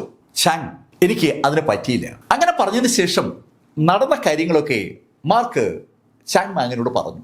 ജൂ ഊവുമായിട്ടുള്ള മാർക്കിന്റെ ബന്ധം മാർക്ക് ആ സമയത്താണ് ചാങ്മാങ്ങിനോട് വ്യക്തമാക്കിയത്. ചാങ്മാങ്ങിനെ പോലെ തന്നെ മാർക്കിന് ഒഴിവാക്കാൻ പറ്റാത്ത ഒരു വ്യക്തിയാണ് ജൂ എന്ന് ചാങ്മാങ്ങിന് യഥാർത്ഥത്തിൽ മനസ്സിലാകുന്നത്. കഥകൾ മുഴുവൻ കേട്ട് കഴിഞ്ഞതും ചാങ്മാങ് മാർക്കിനോട് പറഞ്ഞു, മാർക്ക്, ഞാൻ നിനക്കൊപ്പം ടോങ് കുടുംബത്തെ ആക്രമിക്കാനായി ഒപ്പം ഉണ്ടാകും. ചാങ്മാങ് അത് പറയുമ്പോൾ മാർക്കിന് അത് അറിയാം ചാങ്മാങ് അങ്ങനെ പറയുമെന്ന്. മാർക്ക് ചാങ്ങിനോട് പറഞ്ഞു, ചാങ്, അതല്ല വിഷയം. ഈ ടോങ് കുടുംബം ശരിക്കും ശക്തമായ ഒരു കുടുംബമാണ്. അവരെ നമ്മൾ കെണിയിൽ പിടിത്തിയാലേ നമുക്ക് ഈ ഡീമൺ സ്ലേയിങ് പീക്കിന്റെ പവർ ഉപയോഗിക്കാൻ പറ്റും.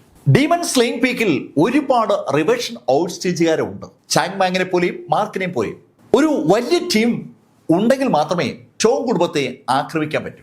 ഡീമൺ സ്ലേയിങ് പീക്കിന്റെ ഔദ്യോഗിക കൃത്യനിർവഹണത്തിന്റെ ഭാഗമായി ടോങ് കുടുംബത്തെ ആക്രമിക്കണമെങ്കിൽ അതിന് പറ്റിയ ഒരു ഐഡിയ വേണം. മാർക്കും ചാങ്ങും അത് എന്ത് ചെയ്യാൻ പറ്റുമെന്ന് ആലോചിക്കുമ്പോഴേക്കും ദിവസങ്ങൾ അങ്ങനെ കഴിയുകയാണ്. 2 ദിവസം കഴിഞ്ഞതും മാർക്കിന് ഒരു മെസ്സേജ് കിട്ടി.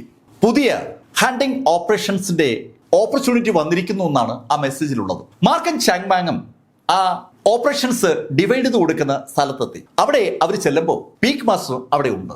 മാർക്കിന് വേണ്ടി ഒരു പ്രത്യേക പേര് പീറ്റർ എടുത്തു വെച്ചിട്ടുണ്ട്. പീറ്റർ അത് മാർക്കിന് ഹാൻഡ് ഓവർ ചെയ്തു. ആ പേരിലേക്ക് മാർക്ക് ഒന്ന് നോക്കിയതും മാർക്കിന്റെ കണ്ണുകളും പീറ്ററുടെ കണ്ണുകളും തമ്മിൽ ഒന്ന് ഇടഞ്ഞു. മാർക്ക്, ഇതാണ് നിന്റെ ടാർഗറ്റ്. ആ ആളിന്റെ വിശദ വിവരങ്ങളും ആ ലിസ്റ്റിന്റെ ഭാഗമായിട്ട് തന്നെ കൊടുത്തിരിക്കുകയാണ്. മാർക്ക് അതൊക്കെ വായിച്ചിട്ട് പീക്ക് മാസ്റ്ററോട് പറഞ്ഞു, പീക്ക് മാസ്റ്റർ, അങ്ങ് ഞങ്ങൾക്ക് വേണ്ടി വെയിറ്റ് ചെയ്യണം. ഉറപ്പായും ഞാൻ ഈ മിഷൻ പൂർത്തീകരിക്കും. അവിടെ ആ ഡബിൾ ഹണ്ടേഴ്സ് എല്ലാവരും സാധാരണ രീതിയിൽ പറയുന്ന വാചകം തന്നെയാണ് മാർക്ക് പറഞ്ഞത്. പക്ഷേ ആ വാചകത്തിനുള്ളിൽ ഒരു അർത്ഥമുണ്ടെന്നുള്ള കാര്യം പീറ്റർക്കും മാർക്കിനും അറിയാം. അവരുടെ കണ്ണുകൾ തമ്മിൽ ആ സമയത്ത് ആ വാചകം പറയുമ്പോൾ ഒന്ന് കോർക്കുകയും ചെയ്തു. മാർക്ക് ചാങ്മാങ്ങിനൊപ്പം അവിടെ നിന്ന് അവരുടെ ഗുഹയിലെത്തി. ഒരു പ്രിപ്പറേഷനൊക്കെ കഴിഞ്ഞതിന് ശേഷം പിറ്റേ ദിവസം അവർ രണ്ടുപേരും കൂടി സെൻട്രൽ പ്ലെയിനിലേക്ക് തിരിച്ചു. തണ്ടർ കോർട്ട്യാർഡിന്റെ ആ ടെലിപ്പോർട്ടേഷൻ പ്ലാറ്റ്ഫോമിലൂടെ അവർ വന്നിറങ്ങിയത് ഒരുപാട് വയലുകളൊക്കെ ഉള്ള ഒരു ഭാഗത്താണ്. അവിടെ ഇറങ്ങിയ സമയത്ത് ചാങ്മാങ് മാർക്കിനോട് ചോദിച്ചു, മാർക്ക്, ഇതെന്താ ശരിക്കും കൃഷി സ്ഥലത്തേക്ക് നമ്മൾ വന്നിരിക്കുന്നത്? ചാങ്, നമുക്ക് കാണേണ്ട വ്യക്തി ഇതിന് സമീപത്താ ഉള്ളത്. മാർക്ക് ചാങ്മാങ്ങുമായി ആ പ്ലാറ്റ്ഫോം നിൽക്കുന്ന സ്ഥലത്തുനിന്ന് വയലിലൂടെ മുന്നോട്ട് നടന്നു തുടങ്ങി. അവർ നടക്കുന്ന വഴിയുടെ ഇരുഭാഗത്തും ഒത്തിരിയേറെ കൃഷി ചെയ്തിട്ടുണ്ട്. എല്ലാ തരത്തിലുമുള്ള കാർഷിക വിളകളുമുള്ള ആ പ്രദേശത്തൂടി നടന്ന് അവര് മുന്നോട്ട് പോകുമ്പോൾ പുഴ ഒഴുകുന്ന ശബ്ദം അവർക്ക് കേൾക്കാം. ആ വയലുകൾക്ക് ആവശ്യമായ വെള്ളം സമീപത്തുള്ള ഒരു പുഴയിൽ നിന്ന് അവിടേക്ക് എത്തുന്നുണ്ടെന്ന് ആ ശബ്ദം വിളിച്ചു പറയുകയാണ്. മാർക്ക് ഫെല്ലർ പെട്ടെന്ന് തന്റെ ഡിവൈനായി ആക്ടിവേറ്റ് ചെയ്ത് ചുറ്റും ഒന്ന് സ്കാൻ ചെയ്തു. അങ്ങനെ സ്കാൻ ചെയ്തപ്പോൾ ആ വയലുകളിൽ കൃഷി ചെയ്യുന്ന ആളുകളുടെ താമസ സ്ഥലം എന്ന് തോന്നുന്ന ഒരു പ്രദേശം മാർക്കിന്റെ ആ ദൃഷ്ടിയിൽപ്പെട്ടു. മാർക്കും ചാങ്ങും കൂടി ആ പ്രദേശത്തേക്ക് നടന്നു കയറിയതും അനവധി ആളുകൾ മാർക്കിനും ചാങ്ങിനും നേരെ ഓടി വരികയാണ്. മാർക്കിനെയും ചാങ്ങിനെ ആക്രമിക്കാനായി ആളുകൾ ഓടി വരുന്നു എന്ന് തോന്നിയതും ചാങ് മുന്നോട്ട് കുതിക്കുകയും ആദ്യം കണ്ട ആളുടെ പുറത്ത് കൈവയ്ക്കുകയും ചെയ്തു. ചാങ്ങിന്റെ അതിശക്തമായ അടി ആ ആളിന്റെ പുറത്ത് പതിഞ്ഞതും അവൻ ശരിക്കും ചതഞ്ഞ് താഴേക്ക് വീണു. താഴേക്ക് വീണ ആള് നോക്കുപോലും ചെയ്യാതെ ചാങ് മുന്നോട്ട് കുതിച്ച് രണ്ടാമത്തെ ആളെ അടിച്ച് താഴെ വീഴ്ത്തി. മാർക്കും തന്നെ എതിരിടുന്ന ആളുകളെ അടിച്ച് താഴെ വീഴ്ത്തുകയാണ്. ഏകദേശം ഒരു 6-7 ആളുകളെ അടിച്ച് താഴെ വീഴ്ത്തിയ ആ നിമിഷത്തിൽ മാർക്കിന് എന്തൊരു അസ്വസ്ഥ ഫീൽ ചെയ്തു. അതിന്റെ കാരണം മാർക്ക് ഒരാളുടെ പുറത്ത് ആഞ്ഞടിക്കാൻ പോയപ്പോൾ അയാളുടെ കണ്ണുകളിൽ കണ്ട ഒരു ഭാവമാണ്. സാധാരണഗതിയിൽ എതിരാളികളുടെ കണ്ണുകളിൽ കാണുന്ന ഒരു ഭാവവുമല്ല ആ വ്യക്തിയുടെ കണ്ണിൽ മാർക്ക് കണ്ടത്. തികഞ്ഞ ഒരു നിസ്സഹായ അവസ്ഥ, അതാണ് ആ കണ്ണിൽ ദൃശ്യമായത്. അങ്ങനെ തോന്നിയതും മാർക്ക് ചാങ്മാങ്ങിനോട് പറഞ്ഞു, ഏയ് ചാങ്, നിർത്ത്. മാർക്ക് അത് പറഞ്ഞതും ചാങ് താൻ എതിരിട്ടുകൊണ്ടിരുന്ന ആളെ ഉപേക്ഷിച്ചിട്ട് മാർക്കിനെ നോക്കി. ഏയ് ചാങ്, എന്തൊരു കുഴപ്പമുണ്ടല്ലോ. എന്താ മാർക്ക്? ചാങ്, നീ ആ ആളുകളെ ഒന്ന് സൂക്ഷിച്ചു നോക്കി. അവർക്ക് നേരെ വരുന്ന ആളുകളെ ചാങ് അപ്പോഴാണ് ഒന്ന് സൂക്ഷിച്ചു നോക്കുന്നത്. ആ ആളുകളുടെ മുഖത്തേക്ക് നോക്കി ചാങ് മാർക്കിനോട് പറഞ്ഞു, മാർക്ക്, ശരിയാണല്ലോ, ഇവര് ശത്രുക്കളല്ലേ?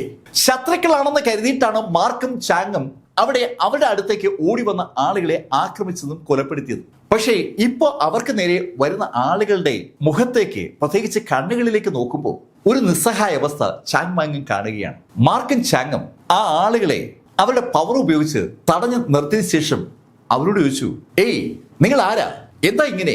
മാർക്കിനെയും ചാങ്ങിനെയും ആക്രമിക്കാൻ തന്നെയാണ് യഥാർത്ഥത്തിൽ ആ ആളുകൾ വരുന്നത്.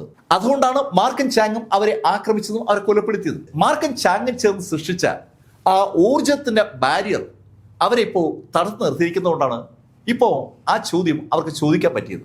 ആ ചോദ്യത്തിന് ആ ആളുകൾ ഉത്തരം പറയാതെ മാർക്കിനെയും ചാങ്ങിനെയും അങ്ങനെ തുറച്ചു നോക്കുമ്പോൾ ആ ആളുകളുടെ പുറകിൽ നിന്ന് ഒരു മനുഷ്യൻ അവരുടെ നേരെ നടന്നു വന്നു. ഹേയ്, നിങ്ങൾ അവസാനം കണ്ടുപിടിച്ചു അല്ലേ? അങ്ങനെ ചോദിച്ചുകൊണ്ട് ആ മനുഷ്യൻ നടന്നു വരുമ്പോൾ അവന്റെ കയ്യിൽ എന്തോ ഉള്ളതുപോലെ മാർക്കിനും ചാങ്ങിനും തോന്നി. അവന്റെ വലത് കൈ അവൻ മുറുകെ പിടിച്ചിരിക്കുകയാണ്. ആ വലത് കൈക്കകത്ത് അവനൊരു രഹസ്യ ആയുധം കരുതിയിരിക്കുന്നുവെന്ന് അവന്റെ ആ ബോഡി ലാംഗ്വേജ് അവരോട് പറയുന്നുണ്ട്. അവനെ ഒന്ന് സൂക്ഷിച്ചു നോക്കിയ മാർക്ക് അവനോട് ചോദിച്ചു, ഏയ് നീയാണല്ലേ ഡാനി? അതെ, ഞാനാണ് ഡാനി. എനിക്ക് മനസ്സിലായി, നിങ്ങള് തണ്ടർ കോർട്ട്യാർഡിന്റെ ഡീമൺ സ്ലെയിങ് പീക്കിൽ നിന്ന് വന്നതാണല്ലേ. എനിക്ക് മനസ്സിലാവുന്നുണ്ട് നിങ്ങളുടെ ദൗത്യം എന്താണെന്ന്. പക്ഷേ അതൊന്നും നടക്കത്തില്ല. ഡാനി അങ്ങനെ പറഞ്ഞതും അയാളുടെ വലത് കൈക്കകത്ത് നല്ല തിളക്കമുള്ള അതിമനോഹരമായ ഒരു പൂ വിരിക്കുകയാണ്. ആ പൂ അയാൾ കൈ തുറന്നതും അയാളുടെ കൈക്കകത്തിരുന്ന് വലുതായി തുടങ്ങി. ശരിക്കും അതിമനോഹരമായ സൂര്യകാന്തിയുടെ നിറമുള്ള ആ പൂവ് പതുക്കെ പതുക്കെ വലുതായി വരികയാണ്. അതങ്ങനെ വലുതായി വരുമ്പോൾ ഒരു പ്രഷർ ആ പൂ ചുറ്റും ഉണ്ടാക്കി തുടങ്ങി. മാർക്ക് ഫെല്ലർ കൗതുകത്തോടെ ആ പൂവിലേക്ക് നോക്കിയിട്ട് ഡാനിയോട് ചോദിച്ചു, ഡാനി, നിന്റെ കയ്യിൽ ഇതുപോലുള്ള സാധനങ്ങൾ ഉണ്ടാകുമെന്ന് ഞങ്ങൾക്ക് അറിയില്ല എന്നാണോ നീ ധരിച്ചിരിക്കുന്നത്? ഡീമൺ സ്ലെയിങ് പീക്ക് ഒരു ദൗത്യം ഏറ്റെടുക്കുമ്പോൾ എതിരാളിയുടെ പവറിനെ കുറിച്ച് സ്വാഭാവികമായും ഒരു പഠനം നടത്തുമെന്നുള്ള കാര്യം ഡാനി അറിയേണ്ടതാണെന്ന് മാർക്കിന്റെ ആ വാക്കുകൾ സൂചിപ്പിക്കുകയാണ്. ഡാനി മാർക്കിനോട് പറഞ്ഞു, ഏയ്, നിങ്ങൾ എന്തായാലും എന്നെ കൊല്ലും. അതിനു മുമ്പ് നിങ്ങളുമായി ഒന്ന് ഫൈറ്റ് ചെയ്യാം, അത് മാത്രമേ ഞാൻ ആഗ്രഹിക്കുന്നുള്ളൂ. അങ്ങനെ പറഞ്ഞുകൊണ്ട് അവൻ ആ സൂര്യകാന്തി പൂവ് മാർക്കിന് നേരെ ഒന്ന് എറിഞ്ഞതും ഒരു വലിയ സീനറി പോലെ ആ സൂര്യകാന്തി പൂവ് അവർക്ക് മുന്നിൽ അങ്ങ് വളർന്ന് പന്തലിച്ച് വരികയാണ്. പക്ഷെ അതൊന്നും മാർക്കിന്റെ പവറിന് മുന്നിൽ ഒന്നുമല്ല എന്ന് അടുത്ത നിമിഷം ഡാനിക്ക് മനസ്സിലായി. തനിക്ക് മുന്നിലേക്ക് പടർന്ന് പന്തലിച്ചു വന്ന ആ സൂര്യകാന്തി പൂവിന്റെ ഒത്ത സെന്ററിൽ മാർക്കിന്റെ വലത് കൈ അങ്ങ് കയറിയതും ആ ഇടിയേറ്റ് ആ പൂവ് ചെറിയ ഇതളുകളായി അടർന്ന് താഴേക്ക് വീണു. മാർക്ക് ആ നിമിഷത്തിലാണ് ഒരു കാര്യം ശ്രദ്ധിച്ചത്. ആ എൻറ്റയർ ഏരിയയും ഒരു പ്രത്യേക കവചത്തിന്റെ ഉള്ളിലാണ്. ഒരു ഫോർമേഷൻ അവിടെയുണ്ട്. ആ ഫോർമേഷനിലേക്ക് നോക്കിയ മാർക്കിന് ഒരുപാട് ഓർമ്മകൾ പതുക്കെ കടന്നു വരികയാണ്. മാർക്ക് ലൈഫ് ഓഫ് വാട്ടർ തിരക്കി പോയപ്പോൾ അവിടെ ഇതേ ശൈലിയിൽ ഒരു ഓറ മാർക്ക് കണ്ടിരുന്നു. വാനിലയുമായിട്ട് മാർക്ക് മലയുടെ മുകളിലേക്ക് അതേ ലൈഫ് എനർജി തേടി പോയപ്പോഴും ഇതേ ഓറ കണ്ടിരുന്നു. അതേ ലൈഫ് എനർജിയാണ് മാർക്ക് ഇപ്പോൾ ആ എൻ്റെ പ്രദേശത്തും കാണുന്നത്. മാർക്ക് അവിടേക്ക് കടന്നപ്പോൾ ശ്രദ്ധിക്കാതിരുന്ന ആ ഓറ ഇപ്പോൾ അതിശക്തമായി ചുറ്റുമുണ്ട്. ആ ഓറയ്ക്കുള്ളിലാണ് ആ ആളുകളും ആ ഡാനി. മാർക്ക് ആ ഓറ ശ്രദ്ധിച്ചെന്ന് മനസ്സിലായതും ഡാനി മാർക്കിനോട് പറഞ്ഞു, ഹേയ്, നിന്റെ ചിന്ത ശരിയാണ്, ഇത് ലൈഫ് എനർജി തന്നെയാണ്. അത് കേട്ടതും മാർക്ക് അയാളോട് ചോദിച്ചു, ഇവിടെ ലൈഫ് ഓഫ് വാട്ടർ ഉണ്ടോ? ലൈഫ് ഓഫ് വാട്ടറോ? ഡാനി പെട്ടെന്ന് തിരിച്ചങ്ങനെ ചോദിച്ചിട്ട് മാർക്കിനോട് പറഞ്ഞു, ലൈഫ് എനർജിക്ക് ലൈഫ് ഓഫ് വാട്ടർ ഒന്നും വേണ്ട. ലൈഫ് എനർജി ഉണ്ടാക്കാൻ സാധാരണ ആളുകൾ മതി. മാർക്കിന് തികച്ചും അപരിചിതമായ ഒരു കാര്യമാണ് ഡാനി ഇപ്പോ മാർക്കിനോട് പറഞ്ഞത്. ഏതോ സംശയം തോന്നിയ മാർക്ക് പെട്ടെന്ന് അവിടെയുള്ള ആളുകളെ നോക്കി. മാർക്കിനെ എതിരിടാനായി നിൽക്കുന്ന ആളുകൾ ഏകദേശം 100ഓളം പേരാണ്. അതിൽ 8-10 ആളുകളെ മാർക്കും ചാങ്ങും ചേർന്ന് കൊന്നു കഴിഞ്ഞു. ബാക്കി 90 ആളുകൾ അവിടെ ഉണ്ട്. ആ 90 ആളുകളെയും മാർക്ക് ഒന്ന് സ്കാൻ ചെയ്യുമ്പോൾ മാർക്കിന്റെ മനസ്സിൽ പെട്ടെന്ന് ഒരു കാര്യം കത്തി. മാർക്ക് ഉടൻ ഡാനിയോട് ചോദിച്ചു, ഏയ്, നീ ഇവരുടെ ലൈഫ് ഫോഴ്സ് വലിച്ചെടുത്തു അല്ലേ? ഹേയ് സുഹൃത്തെ, നീ ശരിക്കും ബുദ്ധിമാനാണല്ലോ. നീ ഊഹിച്ചത് ശരിയാണ്. ഇവരുടെ വൈറ്റാലിറ്റി ആഗിരണം ചെയ്ത് തന്നെയാണ് ഈ ലൈഫ് എനർജി സൃഷ്ടിക്കപ്പെട്ടിരിക്കുന്നത്. ഏതൊരു വ്യക്തിയിലും അവരുടെ ഒരു ലൈഫ് ഫോഴ്സ് ഉണ്ട്. ആ ലൈഫ് ഫോഴ്സ് വലിച്ചെടുത്ത് അതുപയോഗിച്ച് ലൈഫ് എനർജി സൃഷ്ടിച്ചിരിക്കുകയാണ് ഡാനി യഥാർത്ഥത്തിൽ അവിടെ ചെയ്തിരിക്കുന്നത്. മാർക്ക് അമ്പരപ്പോടെ ഡാനിയോട് ചോദിച്ചു, നീ ഓരോ ബാച്ചിലും 100 ആളുകളെ വീതമാണോ ഇവിടെ കൊണ്ടുവരുന്നത്? മാർക്ക് എന്തോ ഒരു കാൽക്കുലേഷൻ നടത്തിയിട്ടാണ് ആ ചോദ്യം ചോദിച്ചത്. മാർക്കിന്റെ കാൽക്കുലേഷൻ ശരിയാണെന്ന് തോന്നിപ്പിക്കുന്ന ശൈലിയിൽ ഒരു പുഞ്ചിരി പെട്ടെന്ന് ഡാനിയുടെ മുഖത്തുണ്ടാവുകയാണ്. അതെ, നീ ഊഹിച്ച ശരിയാണ്. ഓരോ ബാച്ചിലും 100 ആളുകൾ വീതം ഞാനിവിടെ കൊണ്ടുവരുന്നു. അവരുടെ ലൈഫ് എനർജി വലിച്ചെടുക്കുന്നു. അങ്ങനെ ഞാൻ ശക്തനാകുന്നു. ഞാൻ കുറെ കൂടി ശക്തനായി കഴിഞ്ഞാൽ പിന്നെ നിന്റെ ഈ ഡീമൺ സ്ലെയിങ് പീക്കിന് എന്നെ ഒന്നും ചെയ്യാൻ പറ്റില്ല. എന്തായാലും എന്നെ അതിലേക്ക് അനുവദിക്കാതെ കൊല്ലാനാണല്ലോ നിങ്ങൾ രണ്ടും ഇവിടെ എത്തിയത്. അത് കേട്ടതും മാർക്ക് അവനോട് പറഞ്ഞു, ഏയ്, നിനക്ക് ജീവിക്കാൻ ആഗ്രഹമുണ്ടോ? ഹേയ്, ഡീമൺ സ്ലെയിങ് പീക്കിൽ നിന്ന് വരുന്ന ആളുകൾ ഇത്തരത്തിലുള്ള ചോദ്യം ചോദിക്കുന്നത് ഞാൻ ആദ്യമായിട്ടാണ് കേൾക്കുന്നത്. നീ എന്താ എന്നെ കബളിപ്പിക്കാൻ പോവുകയാണോ? അങ്ങനെ ഡാനി ചോദിച്ചതും മാർക്ക് അവനോട് ചോദിച്ചു, ഞാൻ ചോദിച്ചതിന് ഉത്തരം പറയാം. നിനക്ക് ജീവിക്കാൻ മോഹമുണ്ടോ? ഹേയ്, സുഹൃത്തെ, നീ പറയുന്നത് ശരിക്കും വാസ്തവമാണോ? ഡാനി, ഞാൻ വീണ്ടും ചോദിക്കുന്നു, നിനക്ക് ജീവിക്കാൻ മോഹമുണ്ടോ ഇല്ലയോ? അത് മാത്രം പറ. നീ അങ്ങനെ ചോദിച്ചാൽ ആർക്കാ അതിന്റെ ഉത്തരം അറിഞ്ഞുകൂടാത്തത്? ജീവിക്കാൻ ആർക്കാ മോഹമില്ലാത്തത്? ഡീമൺ സ്ലെയിങ് പീക്കുകാരെ അയാളുടെ ആ വാസസ്ഥലത്ത് കണ്ടപ്പോൾ തന്നെ അയാളുടെ അന്ത്യം അടുത്തു എന്ന് അയാൾക്ക് മനസ്സിലായിരുന്നു. പക്ഷെ മാർക്കിപ്പോ അയാൾക്ക് ജീവിക്കാൻ മോഹമുണ്ടെന്ന് ചോദിച്ചപ്പോൾ അയാൾ മാർക്കിനോട് അതെ എന്നുള്ള അർത്ഥത്തിലാണ് മറുപടി പറഞ്ഞത്. അത് കേട്ടതും മാർക്ക് പറഞ്ഞു, എങ്കിൽ നിനക്ക് ഞാനൊരു അവസരം തരാം, പക്ഷേ നീ ഞാൻ പറയും പോലെ ആക്ട് ചെയ്യണം. ഡാനിയോട് മാർക്ക് അങ്ങനെ പറഞ്ഞതും ചാങ്മാങ് ഡാനിയോട് പറഞ്ഞു, നീ എന്തെങ്കിലും തരികിട വേലകൾ കാണിച്ചാൽ ആ നിമിഷം നിന്നെ ഞാൻ അവസാനിപ്പിക്കും. ചാങ്മാങ് പറയുന്ന കാര്യം ചെയ്യുമെന്ന് ചാങ്മാങ്ങിനെ കാണുന്ന ആർക്കും അറിയാം. ഡാനി ചാങ്മാങ്ങിനെ ഭയത്തോടെയാണ് ശരിക്കും കാണുന്നത് തന്നെ. ഡാനി മാർക്കിനോട് ചോദിച്ചു, സുഹൃത്തെ, എന്താ നിങ്ങളുടെ പേര്? എൻ്റെ പേര് മാർക്ക്, ഇത് ചാങ്. ഞങ്ങൾ നിനക്കൊരു വാക്ക് നൽകുകയാണ്, നിന്നെ കൊല്ലില്ല എന്ന വാക്ക്. കൊല്ലില്ല എന്ന വാക്ക് ഞങ്ങൾ നൽകുമ്പോൾ സ്വാഭാവികമായിട്ടും നിന്റെ കയ്യിൽ നിന്ന് ചില കാര്യങ്ങൾ ഞങ്ങൾ പ്രതീക്ഷിക്കുന്നുണ്ട്. അത് കേട്ടതും ഡാനി മാർക്കിനോട് ചോദിച്ചു, മാർക്ക്, സത്യത്തിൽ ഞാൻ നിങ്ങൾക്ക് എന്താ ചെയ്തു തരേണ്ടത്? ഡാനി, നീ ഈ ചെയ്ത കാര്യങ്ങൾ ഒന്നും നിന്റെ സ്വമനസ്സാൽ നീ ചെയ്തതല്ല. മാർക്ക്, നിങ്ങൾ എന്തായി പറയുന്നത്? ഇതൊക്കെ ഞാൻ ചെയ്ത കാര്യങ്ങളല്ലേ. ഞാൻ ഏകദേശം 50-ലധികം ബാച്ചുകളെ ഇവിടെ കൊണ്ടുവന്നിട്ടുണ്ട്. ഡാനി പറഞ്ഞ നമ്പർ കേട്ടപ്പോൾ ചാങ്ങിന് വല്ലാത്ത അങ്ങോട്ട് ദേഷ്യം വരികയാണ്. ഒരു ബാച്ചിൽ 100 ആളുകളാണ്, 50 ബാച്ച് എന്ന് പറയുമ്പോൾ 5000 ആളുകളാണ്. 5000-ത്തോളം ആളുകളുടെ വൈറ്റൽ എനർജിയാണ് അയാൾ വലിച്ചെടുത്ത് ലൈഫ് എനർജിയായി കൺവേർട്ട് ചെയ്തുകൊണ്ടിരിക്കുന്നത്. ആ ലൈഫ് എനർജി അയാൾ അബ്സോർബ് ചെയ്ത് അയാൾ ശരിക്കും ശക്തനായി മാറുകയാണ്. ആളുകളുടെ ശക്തി വർദ്ധിപ്പിക്കാനായി ഓരോ ആളുകളും ഓരോ രീതി കണ്ടുപിടിക്കുകയാണ്. ചാങ്മാങ് ശരിക്കും ദേഷ്യത്തോടെ ഡാനി നോക്കുമ്പോൾ മാർക്ക് ഡാനിയോട് പറഞ്ഞു, ഡാനി, ഞാൻ പറഞ്ഞത് മാത്രം നീ ചെയ്യുക. നീ സ്വന്തമായിട്ട് ഇതൊന്നും ചെയ്തിട്ടില്ല, നിന്നെ കൊണ്ട് ചില ആളുകൾ ഇത് ചെയ്യിച്ചതാണ്. അത് കേട്ടതും ഡാനിയുടെ മുഖത്തൊരു പുഞ്ചിരി വിരിഞ്ഞു. മാർക്ക്, എനിക്ക് മനസ്സിലാവുന്നുണ്ട്, നിനക്ക് ആരെയും അവസാനിപ്പിക്കണം. അതിന് നിന്നെ സഹായിക്കാനായി ഞാനൊരു കള്ളം പറയണം. എന്റെ ജീവൻ രക്ഷിക്കാനാണല്ലോ ഞാൻ കള്ളം പറയേണ്ടത്. ഉറപ്പായും ഞാൻ നീ പറയും പോലെ ചെയ്യാം. ഡാനി അത് പറഞ്ഞതും മാർക്ക് കൈയൊന്നുയർത്തി. ആ നിമിഷത്തിൽ മാർക്കിന്റെ കയ്യിൽ നിന്നൊരു പ്രകാശം ഡാനിയുടെ ചുറ്റുമായി വീണു. ഡാനിയുടെ പുറത്ത് ആ പ്രകാശം വീണതും മാർക്ക് കൈയൊന്നനക്കി. കാന്തം ഒരു ഇരുമ്പ് കഷ്ണത്തെ വലിച്ചെടുക്കും പോലെ ഡാനിയെ മാർക്കിങ് വലിച്ചെടുത്തു. ശരിക്കും ഒരു വല്ലാത്ത ഫോഴ്സിൽ ഡാനി മാർക്കിന്റെ അടുത്തേക്ക് വന്നതും അവർക്ക് മുന്നിലുള്ള ആ ഒരു ബൗണ്ടറി ടക്കെന്ന ശബ്ദത്തോടുകൂടി പെട്ടെന്ന് ബ്രേക്കായി. അത് ബ്രേക്കായതും ആ ബൗണ്ടറിക്ക് ഉള്ളിൽ ഉണ്ടായിരുന്ന ആ 100 പേരിൽ ബാലൻസ് ഉള്ള ആ 90 പേരുടെയും ബോഡിയിൽ ഒരു വിറയലുണ്ടായി. ഏതാനും സെക്കൻഡുകൾ നേരം ആ വിറയലുണ്ടായിരുന്നു. ആ വിറയൽ കഴിഞ്ഞതും അവരുടെ മുഖത്തേക്ക് രക്തം ഇരച്ചു കയറുകയാണ്. ശരിക്കും അവർക്ക് ജീവൻ തിരിച്ചു കിട്ടിയ ഒരു ഫീല് സകലർക്കും ഉണ്ട്. സകലരും ചുറ്റും നോക്കി തുടങ്ങി. എത്രയോ നാളുകളായി അവര് അവിടെ തടങ്ങില്ലായിരുന്നു. അവരുടെ വൈറ്റാലിറ്റി, ലൈഫ് ഫോഴ്സ് മുഴുവൻ ആ ഡാനി വലിച്ചെടുത്തുകൊണ്ടിരിക്കുകയായിരുന്നു. ഇപ്പൊ ഇതാ അവർക്ക് അവരുടെ വൈറ്റാലിറ്റി തിരിച്ചു കിട്ടുകയാണ്. സന്തോഷം കൊണ്ട് ആ 90 ആളുകളും മാർക്കിനെ ചാങ്മാങ്ങിനെ അറിയാതെ തൊഴുതു പോവുകയാണ്. അവരുടെ സന്തോഷം മാർക്കിന് മനസ്സിലാകും. മരിച്ചു എന്ന് കരുതിയിരുന്ന ആ 90 ആളുകൾ ഇതാ ജീവിതത്തിലേക്ക് മടങ്ങി വരികയാണ്. ശരിക്കും അവർക്ക് എന്ത് സംഭവിക്കും എന്നുള്ള കാര്യം അവർക്കാർക്കും അറിവുള്ള കാര്യമല്ല. ഒരു സ്റ്റേജ് കഴിയുമ്പോൾ അവരുടെ ശരീരത്തിൽ ഒന്നും ഉണ്ടാകില്ല, ഊർജത്തിന്റെ ഒരു അംശവും ഉണ്ടാവില്ല. ആ സമയത്ത് അവര് ഡെഡ് ബോഡികളായി മാറും. ആ ഡെഡ് ബോഡികൾ ഡാനി വളരെ ഭംഗിയായി കത്തിച്ച് കളയുകയാണ് പതിവ്. എത്രയോ ബാച്ചുകളായി ഡാനി അത് ചെയ്തുകൊണ്ടിരിക്കുകയാണ്. ആ ചെയ്ത കാര്യങ്ങളൊക്കെ ഡാനിയല്ല ചെയ്തതെന്ന് മാർക്കിന് വേണ്ടി പറയാമെന്നാണ് ഡാനി സമ്മതിച്ചിരിക്കുന്നത്. എന്തായാലും ഡാനിയുമായിട്ട് മാർക്കും ചാങ്ങും ആ ടെലിപ്പോർട്ടേഷൻ പ്ലാറ്റ്ഫോം വഴി ഡീമൺ സ്ലെയിങ് പീക്കിൽ മടങ്ങിയെത്തി. ആ യാത്രക്കിടയിൽ മാർക്ക് ഡാനിയോട് പറഞ്ഞു, ഡാനി, നിന്നെ കൊണ്ട് ഇതൊക്കെ ചെയ്യിച്ചത് ടോങ് കുടുംബമാണ്. ടോങ് കുടുംബത്തെക്കുറിച്ച് ഡാനിക്ക് അറിയാം. മാർക്ക്, ടോങ് കുടുംബം ശരിക്കും പവർഫുൾ ആയ കുടുംബമാണ്. അവർക്കെതിരെ സാക്ഷി പറഞ്ഞുകൊണ്ട് എന്തെങ്കിലും ഉപയോഗം ഉണ്ടാവുമോ? ടോങ് കുടുംബം ഡാനി എന്തെങ്കിലും ചെയ്യുമോ എന്നൊരു ഭയമൊന്നും ഡാനിക്കില്ല.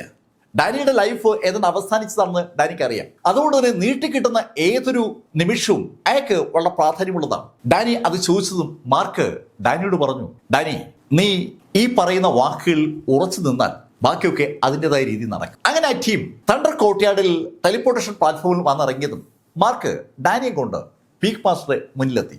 പീക്ക് മാസ്റ്റർ ഡാനിയെ കണ്ടു.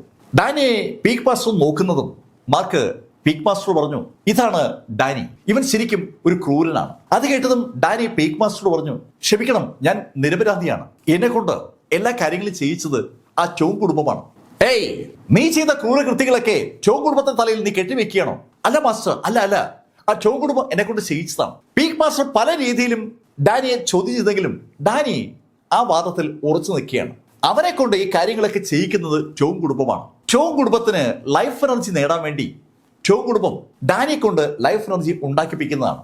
ഡാനി തന്റെ വാദത്തിൽ ഉറച്ചു നിൽക്കുമ്പോൾ പീക്ക് മാസ്റ്റർ മാർക്കിനോട് പറഞ്ഞു, മാർക്ക്, നാളെ ഞാൻ ഡാനിയുമായി പ്രധാന പീക്കിലേക്ക് ചെല്ലാം. അവിടെ പുതിയ കേസുകൾ രജിസ്റ്റർ ചെയ്യുന്ന ഒരു വെന്യൂ ഉണ്ട്. അവിടെയുള്ള ആളുകളുടെ മുന്നിൽ എനിക്ക് ഡാനിയെ പ്രസന്റ് ചെയ്യണം. പീക്ക് മാസ്റ്റർ അത് പറഞ്ഞപ്പോഴാണ് അത്തരം ഒരു പ്രവർത്തനത്തെക്കുറിച്ച് മാർക്ക് യഥാർത്ഥത്തിൽ അറിയുന്നത് തന്നെ. ഈ ഡീമൺ സ്ലെയിം പീക്കിൽ 2 വിങ് ഉണ്ടെന്നുള്ള കാര്യം മാർക്കിന് അറിയാം. ഒരു വിങ്ങിന്റെ പേര് ഡെവിൾസ് ഹണ്ടർ എന്നാണ്. ഈ ഡെവിൾസുകളായി നോട്ട് ചെയ്യപ്പെടുന്ന ആളുകളെ ഹണ്ട് ചെയ്ത് കൊലപ്പെടുത്തുക എന്നുള്ളതാണ് ആ ടീമിന്റെ ജോലി. മാർക്കും ചാങ്മാങ്ങും ജൂലിനൊക്കെ അതിന്റെ പാർട്ടാണ്. മറ്റൊരു ടീമുണ്ട്, അവരുടെ ജോലി ഹണ്ട് ചെയ്യേണ്ട ആളുകളുടെ ലിസ്റ്റ് ഉണ്ടാക്കുക എന്നുള്ളതാണ്. ഡീമൺ സ്ലെയിം പീക്കിലെ ആ ടീം ഉണ്ടാക്കുന്ന ലിസ്റ്റ് അനുസരിച്ച് ആളുകളെ കൊലപ്പെടുത്തുന്ന ജോലിയാണ്, അല്ലെങ്കിൽ ഹണ്ട് ചെയ്യേണ്ട ജോലിയാണ് തങ്ങൾക്ക് എന്നാണ് മാർക്ക് ഇതുവരെ കരുതിയിരുന്നത്. ഇപ്പൊ ഇതാ മാർക്ക് മറ്റൊരു സംവിധാനത്തെക്കുറിച്ച് അറിയുകയാണ്. ഡീമൺ സ്ലെയിം പീക്കിലെ ആ ടീം കളക്ട് ചെയ്യുന്ന ലിസ്റ്റ് അംഗീകരിക്കാൻ വേറൊരു സമിതിയുണ്ട്. ആ സമിതി പ്രധാന പീക്കിലാണ്, അതായത് പീക്ക് നമ്പർ 1-ലാണ്. പീക്ക് മാസ്റ്റർ ആ കാര്യം ഓർമ്മിപ്പിച്ചതും മാർക്ക് ഡാനി ചാങ്മാങ്ങുമായി മാർക്കിന്റെ ആ ഗുഹയിലേക്ക് മടങ്ങി. ഗുഹയിലെത്തിയതും മാർക്ക് ഡാനിയോട് പറഞ്ഞു, ഡാനി, നാളെ വേറെ ആളുകൾ നിന്നോട് ഈ ചോദ്യങ്ങളൊക്കെ ചോദിക്കും. നീ ശ്രദ്ധിച്ച് ഉത്തരം പറയാവൂ. മാർക്ക്, അവരെന്ത് ചോദ്യമാണെങ്കിലും ചോദിച്ചോട്ടെ, അതൊന്നും എന്നെ സംബന്ധിച്ച് വിഷയമേ അല്ല. പിറ്റേന്ന് പീക്ക് മാസ്റ്റർ ഡാനിയം കൊണ്ട് ആ 1-ാം നമ്പർ പീക്കിലേക്ക് തിരിച്ചു. അവിടെയുള്ള ടീമിന്റെ മുന്നിൽ ഡാനിയെ പ്രസന്റ് ചെയ്യാനാണ് പീക്ക് മാസ്റ്റർ കൊണ്ടുവരുന്നത്. മാർക്കും ചാങ്മാങ്ങും ആകാംക്ഷയോടെ കാത്തിരിക്കുകയാണ്. സന്ധ്യയായിട്ടും പീക്ക് മാസ്റ്റർ മടങ്ങി വന്നില്ല. രാത്രി പീക്ക് മാസ്റ്റർ വരുമെന്നാണ് മാർക്ക് കരുതിയത്. രാത്രിയായിട്ടും പീക്ക് മാസ്റ്റർ വന്നില്ല. പിറ്റേ ദിവസവും പീക്ക് മാസ്റ്റർ എത്തിയില്ല. 2 ദിവസം കഴിഞ്ഞു, 3 ദിവസം കഴിഞ്ഞു, 4 ദിവസം കഴിഞ്ഞു.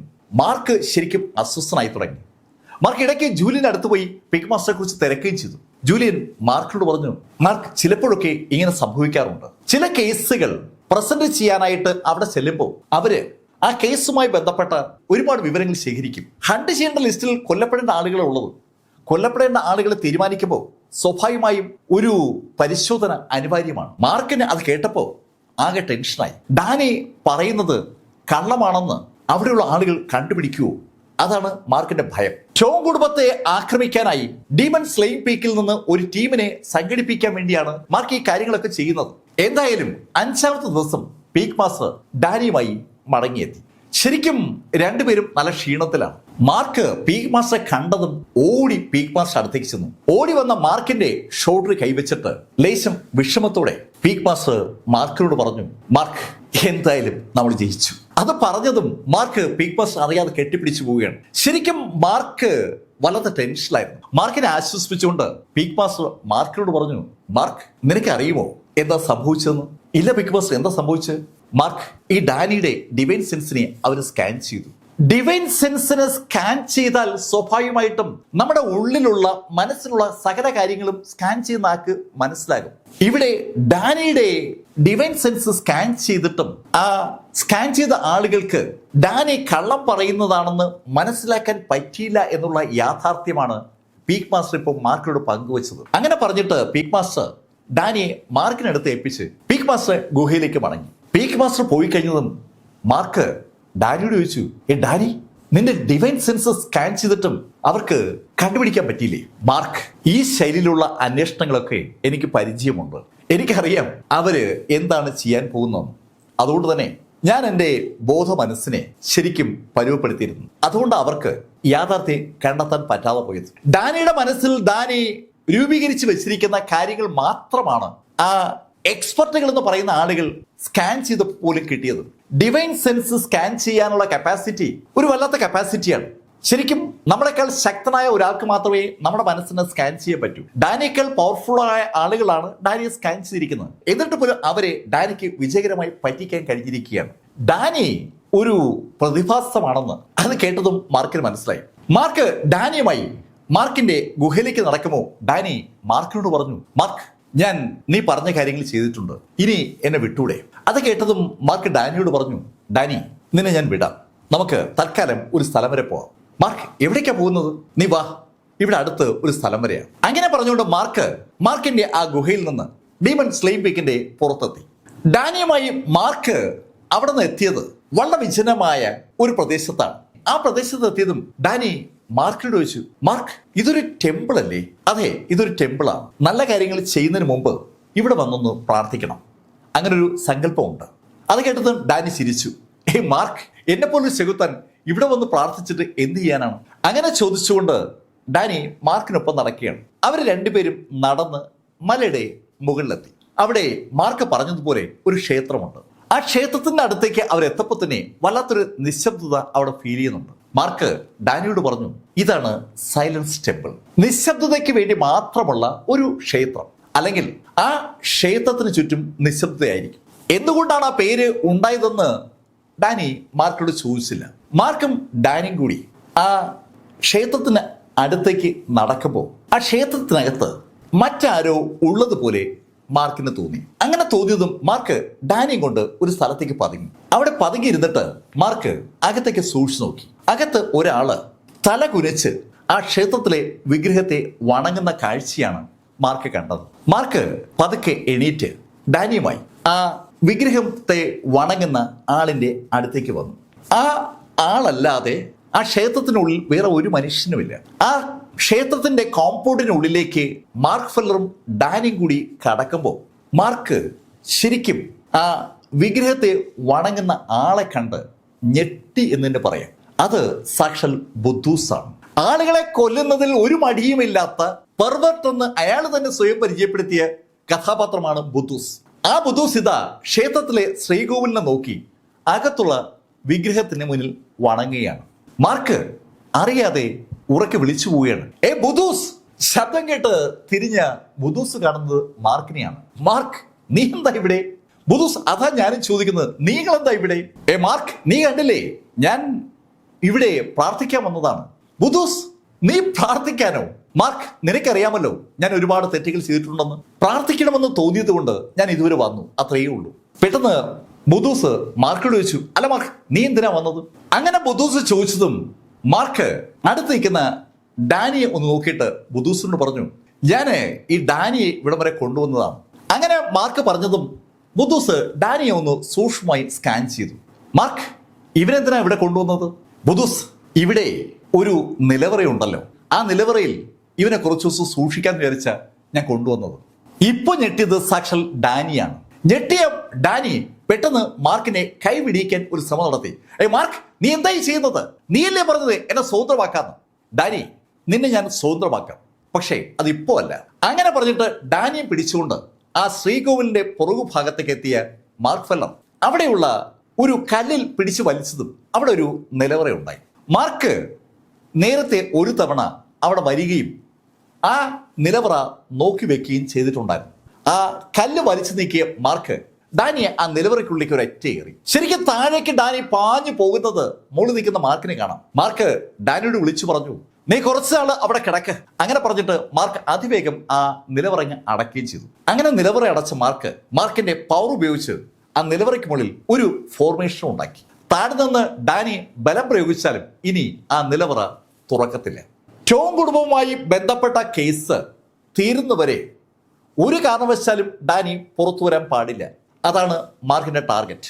മാർക്ക് ചെയ്യുന്ന കാര്യങ്ങളൊക്കെ ലേശ കൗതുകത്തോടെ കണ്ടു നിൽക്കുകയാണ് ബുദ്ധൂസ് മാർക്കിനോട് ചോദിച്ചു, മാർക്ക്, എന്തായി കാണിക്കുന്നത്? മാർക്ക് നടന്ന കാര്യങ്ങളൊക്കെ ബുദ്ധൂസിനോട് പറഞ്ഞു. ബുദ്ധൂസ്, നീ എന്നെ ഒന്ന് സഹായിക്കണം. മാർക്ക്, ഞാൻ എന്തിനാണ് നിന്നെ സഹായിക്കേണ്ടത്? ബുദ്ധൂസ്, എനിക്ക് ഏറെ വേണ്ടപ്പെട്ട ആളാണ് ജൂ. ആ ജൂവിനെ ടോം കുടുംബം തടവിട്ടിരിക്കുകയാണ്. അവരെ ഞാൻ അറ്റാക്ക് ചെയ്യാൻ പോവുകയാണ്. നീ കൂടി എനിക്കൊപ്പം ആ അറ്റാക്കിൽ പങ്കെടുക്കണം. മാർക്ക്, നീ ചുമ്മാ തമാശ പറയാതെ. എനിക്ക് ഇനി ഇതുപോലുള്ള അടിപിടിയിലൊന്നും ഒരു താല്പര്യമില്ല. ഞാൻ നന്നാവുന്നത് നീ കണ്ടില്ലേ? മാർക്കിന്റെ കൺമുന്നിൽ വെച്ചാണ് ബുദ്ധൂസ് ആ അമ്പലത്തിൽ തൊഴുന്നതും പ്രാർത്ഥിച്ചതും. അങ്ങനെയുള്ള അയാൾ വീണ്ടും പോയി തല്ലുണ്ടാക്കുന്നത് ശരിയല്ല എന്നാണ് ബുദ്ധൂസ് പറയുന്നത്. മാർക്ക് നിർബന്ധിച്ചെങ്കിലും ബുദ്ധൂസ് പറ്റില്ലെന്ന് പറഞ്ഞ് അവിടെ നിന്ന് വേഗം പുറത്തേക്ക് പോയി. മാർക്ക് ആ അമ്പലത്തിന്റെ ശ്രീകോവിലിന്റെ മുന്നിലേക്ക് വന്നു. ശ്രീകോവിലിന് അകത്തേക്ക് നോക്കിയ മാർക്ക് ശരിക്കും അമ്പരന്ന് പോവുകയാണ്. അകത്ത് ഒന്നുമില്ല, ശുദ്ധ ശൂന്യതയാണ് ആ അമ്പലത്തിന് അകത്തുള്ളത്. ആ ശൂന്യതയിലേക്ക് നോക്കിയാണ് നേരത്തെ ബുദ്ധൂസ് പ്രാർത്ഥിച്ചത്. അകത്തുള്ളത് സൈലൻസ് ആണെന്ന് പറയാം, നിശബ്ദത. ആ നിശബ്ദതയിലേക്ക് ഒന്ന് നോക്കി നിന്ന മാർക്ക് അറിയാതെ തലയുത്ത് കുനിച്ചു പോവുകയാണ്. എന്ത് വിശ്വാസം വേണമെങ്കിലും അവിടെ ആൾക്കാർക്ക് സ്വീകരിക്കാം. ആ നിശബ്ദതയെ ഒന്ന് വണങ്ങിയ മാർക്ക് അവിടെ നിന്ന് ഇറങ്ങി താഴെ എത്തി വീണ്ടും ഡീമൺ സ്ലെയിങ് പീക്കിലേക്ക് എത്തി. ഡീമൺ സ്ലെയിങ് പീക്കിലേക്ക് എത്തിയ മാർക്ക് നേരെ പോയത് പീക്ക് മാസ്റ്റർ അടുത്തേക്കാണ്. പീക്ക് മാസ്റ്ററോട് മാർക്ക് ചോദിക്കാൻ വരുന്നത് ഒരു സിമ്പിൾ കാര്യമാണ്. ചോങ് കുടുംബത്തെ ആക്രമിക്കാനുള്ള ഓർഡർ കിട്ടിയോ എന്നാണ് മാർക്കിന് അറിയേണ്ടത്. മാർക്കിനെ കണ്ടപ്പോൾ തന്നെ പീക്ക് മാസ്റ്റർ മാർക്കിനോട് പറഞ്ഞു, മാർക്ക് ഇതുവരെ അനുവാദമായിട്ടില്ല. മാർക്ക് നീ ടെൻഷൻ അടിക്കണ്ട, നമുക്ക് വെയിറ്റ് ചെയ്യാം. അന്ന് മുതൽ മാർക്കും ചാങ്മാങ്ങും വെയിറ്റ് ചെയ്യാണ്. 6 ദിവസമായി 7ആയി 8ആയി 9ആയി 10ആയി 11 ദിവസമായിട്ടും ആ പീക്ക് നമ്പർ 1 നിന്ന് സാക്ഷൻ മാത്രം അവർക്ക് കിട്ടുന്നില്ല. മാർക്കും ചാങ്മാങ്ങും വല്ലാത്ത ടെൻഷനിലാണ്. ആ ഡാനി പറഞ്ഞത് കളവാണെന്ന് അവർക്ക് മനസ്സിലായി കാണുമോ? സെൻട്രൽ പ്ലെയിനിലെ അതിശക്തമായ പ്രഭു കുടുംബമാണ് ചോങ് കുടുംബം. ആ ചോങ് കുടുംബത്തെ പൂർണ്ണമായി ഇല്ലാതാക്കാനുള്ള ഉത്തരവാണ് തണ്ടർ കോർട്ട്യാർഡിലെ ആ പീക്ക് നമ്പർ 1 ആ ഡിസിപ്ലിൻ കമ്മിറ്റി എടുക്കേണ്ടത്. ആ തീരുമാനം എടുക്കുന്നതിന് മുന്നോടിയായി അവർ ഒരുപാട് ചർച്ചകൾ നടത്തും, ഒരുപാട് തെളിവുകൾ ശേഖരിക്കും. ആ തെളിവുകൾ വീണ്ടും വീണ്ടും അനലൈസ് ചെയ്യും. അതിനുശേഷമേ അത്തരത്തിലൊരു തീരുമാനമെടുക്കൂ. അങ്ങനെ അനലൈസ് ചെയ്തപ്പോൾ ഡാനി പറഞ്ഞത് കളവാണെന്ന് അവർക്ക് മനസ്സിലായി കാണുമോ? അങ്ങനെ ചോദ്യമാണ് ഇപ്പോൾ മാർക്കിന്റെ മനസ്സിലുള്ളത്. മാർക്കിന്റെ ആഗ്രഹത്തിന് വിരുദ്ധമായി പീക്ക് നമ്പർ 1 തീരുമാനം എടുക്കുകയാണെങ്കിൽ മാർക്കിനും ചാങ്മാങ്ങിനും വേറെ ഒന്നും ചെയ്യാനില്ല. നേരിട്ട് ആ ചോങ് കുടുംബത്തിലേക്ക് ചെല്ലുക, അതിനപ്പുറം ഒന്നും ചെയ്യാനില്ല. അതാണ് അവരുടെ തീരുമാനം. പക്ഷേ 12ാമത്തെ ദിവസം പീക്ക് മാസ്റ്റർ മാർക്കിന്റെ കേവിലേക്ക് ഓടിയെത്തി. പീക്ക് മാസ്റ്റർ വല്ലാത്ത സന്തോഷത്തിലാണ്. ഓടിയെത്തിയ പീക്ക് മാസ്റ്റർ ഓടി വന്ന് മാർക്കിനെ കെട്ടിപ്പിടിച്ചു. മാർക്ക്, ഓർഡർ എത്തി, ചോങ് കുടുംബത്തെ ഇല്ലാതാക്കാനുള്ള ഓർഡർ എത്തി. ശരിക്കും ആഹ്ലാദത്തോടെ പീക്ക് മാസ്റ്റർ അത് പറയുമ്പോൾ പീക്ക് മാസ്റ്റർ അത് ആഗ്രഹിക്കുന്നുവെന്ന് അയാളുടെ കണ്ണുകളും ശബ്ദവും ഒക്കെ മാർക്കിനോട് പറയാതെ പറയുകയാണ്. മാർക്കും പീക്ക് മാസ്റ്ററെ അങ്ങ് കെട്ടിപ്പിടിച്ചു. ചാങ്മാങ്ങും വല്ലാതെ വികാരത്തിൽപ്പെട്ടതുപോലെയായി. ചാങ്മാങ് മാർക്കിനോട് പറഞ്ഞു, മാർക്ക് നീ ആഗ്രഹിക്കുന്നത് നടക്കാതിരിക്കത്തില്ല, എനിക്കത് ഉറപ്പാണ്. സംഭവം പെട്ടെന്ന് തന്നെ അവിടെ എല്ലാവരും അറിഞ്ഞു. പീക്ക് മാസ്റ്റർ മാർക്കിനോട് പറഞ്ഞു, മാർക്ക് നമുക്ക് ശക്തമായ ഒരു ടീമിനെയാണ് കൊണ്ടുപോകേണ്ടത്. നിനക്ക് ഇഷ്ടമുള്ള ആളുകളെ തിരഞ്ഞെടുക്കാം. ഇവിടുന്ന് ഒരു 20 അംഗ ടീമെങ്കിലും പോകണം. എന്നാൽ മാത്രമേ ചോങ് കുടുംബത്തിനെതിരെ പിടിച്ചു നിൽക്കാൻ പറ്റും. മാർക്ക് നീ ടീമിനെ തിരഞ്ഞെടുത്തു. അത് കേട്ടതും മാർക്ക് പീക്ക് മാസ്റ്ററോട് പറഞ്ഞു, ഏയ് അത് വേണ്ട, ജൂലിയനാണ് ആളെ തിരഞ്ഞെടുക്കാൻ പറ്റിയ ആള്, ജൂലിയൻ തിരഞ്ഞെടുക്കട്ടെ. ജൂലിയൻ അതിവേഗം 20 അംഗങ്ങളുടെ ഒരു ടീമിനെ തിരഞ്ഞെടുത്തു. അവർക്ക് പുറമേ ഉള്ളത് മാർക്ക് ഫെല്ലറും ചാങ്മാങ്ങും പിന്നെ പീക്ക് മാസ്റ്ററുമാണ്. ഇപ്രാവശ്യം ദൗത്യത്തിന് പീക്ക് മാസ്റ്റർ കൂടി കൂടെ പോകാൻ സ്വയം തീരുമാനിച്ചിരിക്കുകയാണ്. അവരുടെ ആ ഡീമൺ സ്ലെയിങ് പീക്കിലെ ഒരേ ഒരു ലേഡിയാണ് ജൂ. ആ ജൂവിനെയാണ് ആ ചോങ് കുടുംബം തടവിലിട്ടിരിക്കുന്നത്. ആ ജൂവിനെ തിരിച്ചു പിടിക്കാനായി ഒരു ടീം ഉണ്ടാക്കുമ്പോൾ സ്വാഭാവികമായും അതിൻ്റെ കൂടെ പോകാൻ പീക്ക് മാസ്റ്റർക്ക് സ്വയം ഒരു ആഗ്രഹം. അങ്ങനെ പീക്ക് മാസ്റ്റർ ആലോചിക്കുമ്പോൾ തണ്ടർ കോർട്ട്യാർഡിൽ നിന്ന് ഒരു ഇൻഫർമേഷൻ പീക്ക് മാസ്റ്റർ തേടി വന്നു. ഒരു പുതിയ അഡ്മിഷനുമായി ഒരാൾ ഡീമൺ സ്ലെയിങ് പീക്കിൽ എത്തിയിരിക്കുന്ന കാര്യമാണ് ആ ഇൻഫർമേഷന്റെ ഭാഗമായി പീക്ക് മാസ്റ്റർ കിട്ടിയത്. ചാങ്മാങ് അവിടെ എത്തിയിട്ട് ഏകദേശം 1 കൊല്ലം ആകാറായി. ഇതാ അതിനുശേഷം ഒരാൾ കൂടി അഡ്മിഷന് വേണ്ടി വന്നിരിക്കുകയാണ്. ആരാ ഈ സമയത്ത് അഡ്മിഷൻ വന്നത്? പെട്ടെന്ന് തന്നെ ആളുകൾ എല്ലാവരും ആ അഡ്മിഷൻ നേടിയ പുതിയ ആളെ കാണാൻ വേണ്ടി ആ അഡ്മിഷൻ പ്രൊസീജിയർ നടക്കുന്ന ആ പ്ലേസിലേക്ക് തിരിച്ചു. മാർക്കും ചാങ്മാങ്ങും ഉൾപ്പെടെ എല്ലാവരും താഴേക്ക് തിരിച്ചു. ഇപ്രാവശ്യം ഡീമൺ സ്ലെയിങ് പീക്കിൽ അഡ്മിഷൻ എത്തിയിരിക്കുന്നത് ചോങ് കുടുംബത്തിലെ വ്യോമിങ് ആണ്. വ്യോമിങ് ചോങ് കുടുംബത്തിലെ അതിശക്തനായ ഒരു റിവേർഷൻ ഓട്സിജിലെ ഒരു യോദ്ധാവാണ്. ചോങ് കുടുംബത്തിൽ സകലരും ബഹുമാനിക്കുന്ന, സകലരും ആദരവോടെ കാണുന്ന ആളാണ് ചോങ് വ്യോമിങ്. ചോങ് വ്യോമിങ്ങിന് ചോങ് ഗ്യാങ്ങിന്റെ പിതാവ് ഒരു ഉത്തരവ് കൊടുത്തിരിക്കുകയാണ്. ആ ഉത്തരവ് മാർക്ക് ഫെല്ലറെ ഇല്ലാതാക്കാനുള്ള ഉത്തരവാണ്. തണ്ടർ കോർട്ട്യാർഡിലെ ഡീമൺ സ്ലെയിങ് പീക്കിനകത്താണ് മാർക്ക് ഫെല്ലർ ഉള്ളതെന്നുള്ള കാര്യം ചോങ് കുടുംബത്തിലെ എല്ലാവർക്കും അറിയാം. ചോങ് കുടുംബത്തിന്റെ ആ കാരണവർ അതുകൊണ്ടാണ് മാർക്കിനെ ഇല്ലാതാക്കാനായി ഡീമൺ സ്ലെയിങ് പീക്കിനകത്തേക്ക് കടക്കാൻ ചോങ് വ്യോമിങ്ങിന് നിർദ്ദേശം കൊടുത്തത്. ചോങ് വ്യോമിങ്ങിനെ അങ്ങനെ അയച്ചതിൽ ചോങ് ഗ്യാങ്ങിന് ശരിക്കും ദേഷ്യമുണ്ട്. ചോങ് ഗ്യാങ് ആണല്ലോ യങ് മാസ്റ്റർ. ആ യങ് മാസ്റ്റർക്ക് ഉള്ളതിനേക്കാൾ പവർ അല്ലെങ്കിൽ വിശ്വാസം അച്ഛന് ആ വ്യോമിങ്ങിനോട് ഉണ്ടെന്നുള്ള കാര്യം ഗ്യാങ്ങിനെ വല്ലാതെ ദേഷ്യപ്പെടുത്താറുണ്ട്. പക്ഷെ അയാൾക്ക് ഒന്നും ചെയ്യാൻ കഴിയില്ല. ചോങ് ഗ്യാങ്ങിന്റെ പിതാവ് അതിശക്തനാണ്. അയാൾ ഒരു തീരുമാനമെടുത്താൽ അത് നടപ്പിലാക്കപ്പെടുക തന്നെ ചെയ്യും. ആ ചോങ് കുടുംബത്തിന്റെ കാരണവരുടെ ആശീർവാദത്തോടു കൂടിയാണ് ചോങ് യോമിങ് ഇപ്പോൾ ഇതാ ഡീമൺ സ്ലെയിങ് പീക്കിന്റെ ആ എൻട്രൻസിൽ എത്തി നിൽക്കുന്നത്. വിവരം പറഞ്ഞ് പീക്ക് മാസ്റ്റർ സ്ഥലത്തെത്തി. അയാള് വ്യോമിങ്ങിനെ ഒന്ന് സൂക്ഷിച്ചു നോക്കി. എന്താ നിന്റെ പേര്? എന്റെ പേര് വ്യോമിങ് എന്നാണ്. ഞാൻ ചോങ് കുടുംബത്തിൽ നിന്നാണ് ഇവിടെ എത്തിയത്. ചോങ് കുടുംബം എന്ന് കേട്ടതും ആ ഡീമൺ സ്ലെയിങ് പീക്കിൽ ഈ പുതിയ ആളെ കാണാനെത്തിയ സകല ആളുകളും ശരിക്കും ഞെട്ടുക തന്നെ ചെയ്തു. ചാങ് മാങ്ങും മാർക്ക് ഫെല്ലറും ഒക്കെ ആ ഞെട്ടിയ ആളുകളുടെ കൂട്ടത്തിലുണ്ട്. പുതുതായി ജോയിൻ ചെയ്യാമെന്ന വ്യക്തി അയാളുടെ പേര് പറഞ്ഞ ആ നിമിഷത്തിൽ ശരിക്കും ഒരു ആക്രോശം ആ ഡീമൺ സ്ലെയിങ് പീക്കിലെ ആളുകളുടെ ഭാഗത്തു നിന്ന് ഉണ്ടാവുകയാണ്. ആർക്കും കൊണ്ട് സഹിക്കാൻ പറ്റുന്നില്ല. ചോങ് കുടുംബത്തിലെ ആളുകളാണ് ഡീമൺ സ്ലെയിങ് പീക്കിലെ അനവധി ആളുകളെ പതിയിരുന്ന് ആക്രമിച്ച് കൊലപ്പെടുത്തിയത്. അതേ ചോങ് കുടുംബമാണ് ജൂവിനെ തടവിലാക്കിയത്. ആ ചോങ് കുടുംബത്തെ ഇല്ലാതാക്കാനുള്ള ഓർഡറാണ് ഇപ്പൊ യഥാർത്ഥത്തിൽ പീക്ക് നമ്പർ 1 നിന്ന് ഡീമൺ സ്ലെയിങ് പീക്കിനെ കിട്ടിയിരിക്കുന്നത്. ആ ഓർഡർ നടപ്പിലാക്കാൻ വേണ്ടി അവർ റെഡിയായിക്കൊണ്ടിരിക്കുമ്പോഴാണ് ഇവിടെ ഇതാ ചോങ് കുടുംബത്തിലെ വ്യോമിങ് ആ ഡീമൺ സ്ലെയിങ് പീക്കിൽ ജോയിൻ ചെയ്യാനായി എത്തിയിരിക്കുന്നത്. എങ്ങനെ ദേഷ്യം വരാതിരിക്കും? സ്വാഭാവികമായിട്ടും അവരുടെ ആ ദേഷ്യം പീക്ക് മാസ്റ്റർ പീറ്റർ തിരിച്ചറിയുന്നുണ്ട്. പക്ഷെ അദ്ദേഹം ആ ആളുകളെ ഒന്ന് ശാന്തരാക്കിയിട്ട് വ്യോമിങ്ങിനെ കൊണ്ട് ആ ടെസ്റ്റ് നടക്കുന്ന പ്ലേസിലെത്തി. ടെസ്റ്റ് നടക്കുന്ന ആ പ്ലേസിൽ ആ രശ്മികൾ ആക്ടിവേറ്റ് ചെയ്തോടും ആ രശ്മികൾ ആക്ടിവേറ്റ് ചെയ്ത നിമിഷത്തിൽ വ്യോമിങ് ആ രശ്മികൾക്കിടയിലൂടെ കൂളായി നടന്ന് പുറത്തേക്ക് എത്തി. ആ രശ്മികൾ അവന്റെ പുറത്ത് ഒരു പ്രഷറും ഏൽപ്പിച്ചില്ല എന്ന ശൈലിയിലാണ് അവന്റെ നടത്തം. ചിരിച്ചുകൊണ്ട് വ്യോമിങ് പുറത്തേക്ക് വന്നപ്പോൾ അവന്റെ മുന്നിലേക്ക് സാക്ഷൽ കാൾ സ്നിപ്പർ എത്തി. കാൾ സ്നിപ്പർ അവനെ ഒന്ന് സൂക്ഷിച്ചു നോക്കിയിട്ട് അവനോട് പറഞ്ഞു, ഏയ് വ്യോമിങ്, നമുക്ക് ഒന്ന് ഫൈറ്റ് ചെയ്താലോ? അത് കേട്ടതും വ്യോമിങ് കാൾ സ്നിപ്പറോട് ചോദിച്ചു, അത് വേണോ? അത് വേണം, ഇവിടെ വരുന്ന എല്ലാവരുമായിട്ട് ഞാൻ ഫൈറ്റ് ചെയ്യാറുണ്ട്. അങ്ങനെ പറഞ്ഞുകൊണ്ട് കാൾ സ്നിപ്പർ വ്യോമിങ്ങിനെ വെല്ലുവിളിച്ചുകൊണ്ട് കൈ ഒന്ന് ഉയർത്തി പഞ്ച് ചെയ്യാൻ ശ്രമിച്ചതും വ്യോമിങ് അയാളുടെ ഇടത് കൈ കൊണ്ട് ആ പഞ്ചെന്ന് തടുത്തു. ഇടത് കൈ കൊണ്ട് പഞ്ച് തടുത്ത വ്യോമിങ് വലത് കൈ മുറുക്കി ഒരൊറ്റയിടി.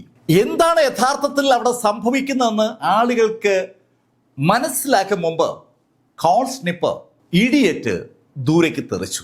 ആ ടെസ്റ്റ് നടക്കുന്ന ആ ഗ്രൗണ്ടിൽ നിന്ന് അല്പം ദൂരേക്കാണ് കാൾ സ്നിപ്പർ തെറിച്ചു വീണത്. തെറിച്ചു വീണ കാൾ സ്നിപ്പറിന്റെ അടുത്ത് ആ നിമിഷത്ത് തന്നെ ചോങ് വ്യോമിങ് എത്തുകയും ചെയ്തു. താഴെ വീണിട്ട് എണീക്കാൻ ശ്രമിക്കുന്ന കാൾ സ്നിപ്പറെ ഒരു കൈ കൊണ്ട് തൂക്കിയെടുത്ത് ചോങ് വ്യോമിങ് വലത് കൈ ഉയർത്തി ഒരൊറ്റ ഇടി. ആ ഇടി സ്നിപ്പറുടെ കവിളിലാ പതിച്ചത്. ഇടിയേറ്റ് അയാളുടെ തല ശരിക്കും അങ്ങ് ചരിഞ്ഞു പോവുകയാണ്. ചരിഞ്ഞു എന്ന് മാത്രമല്ല, ആ ഭാഗം അങ്ങ് പൊട്ടുകയും ചെയ്തു. രക്തം ചീറിത്തെറിക്കുമ്പോൾ കാൾ സ്നിപ്പർ തെറിച്ച് ദൂരോട്ട് വീണു. ചോങ് വ്യോമിങ്ങിന്റെ ടെസ്റ്റിനെ പല ഭാഗത്തു നിന്നായിട്ടാണ് ആളുകൾ കണ്ടത്. ആ ടെസ്റ്റ് കഴിഞ്ഞ് അവരെല്ലാം മുന്നോട്ട് നടക്കുമ്പോഴാണ് കാൾ സ്നിപ്പറും വ്യോമിങ് തമ്മിലുള്ള ആ ഫൈറ്റ് ഉണ്ടായത്.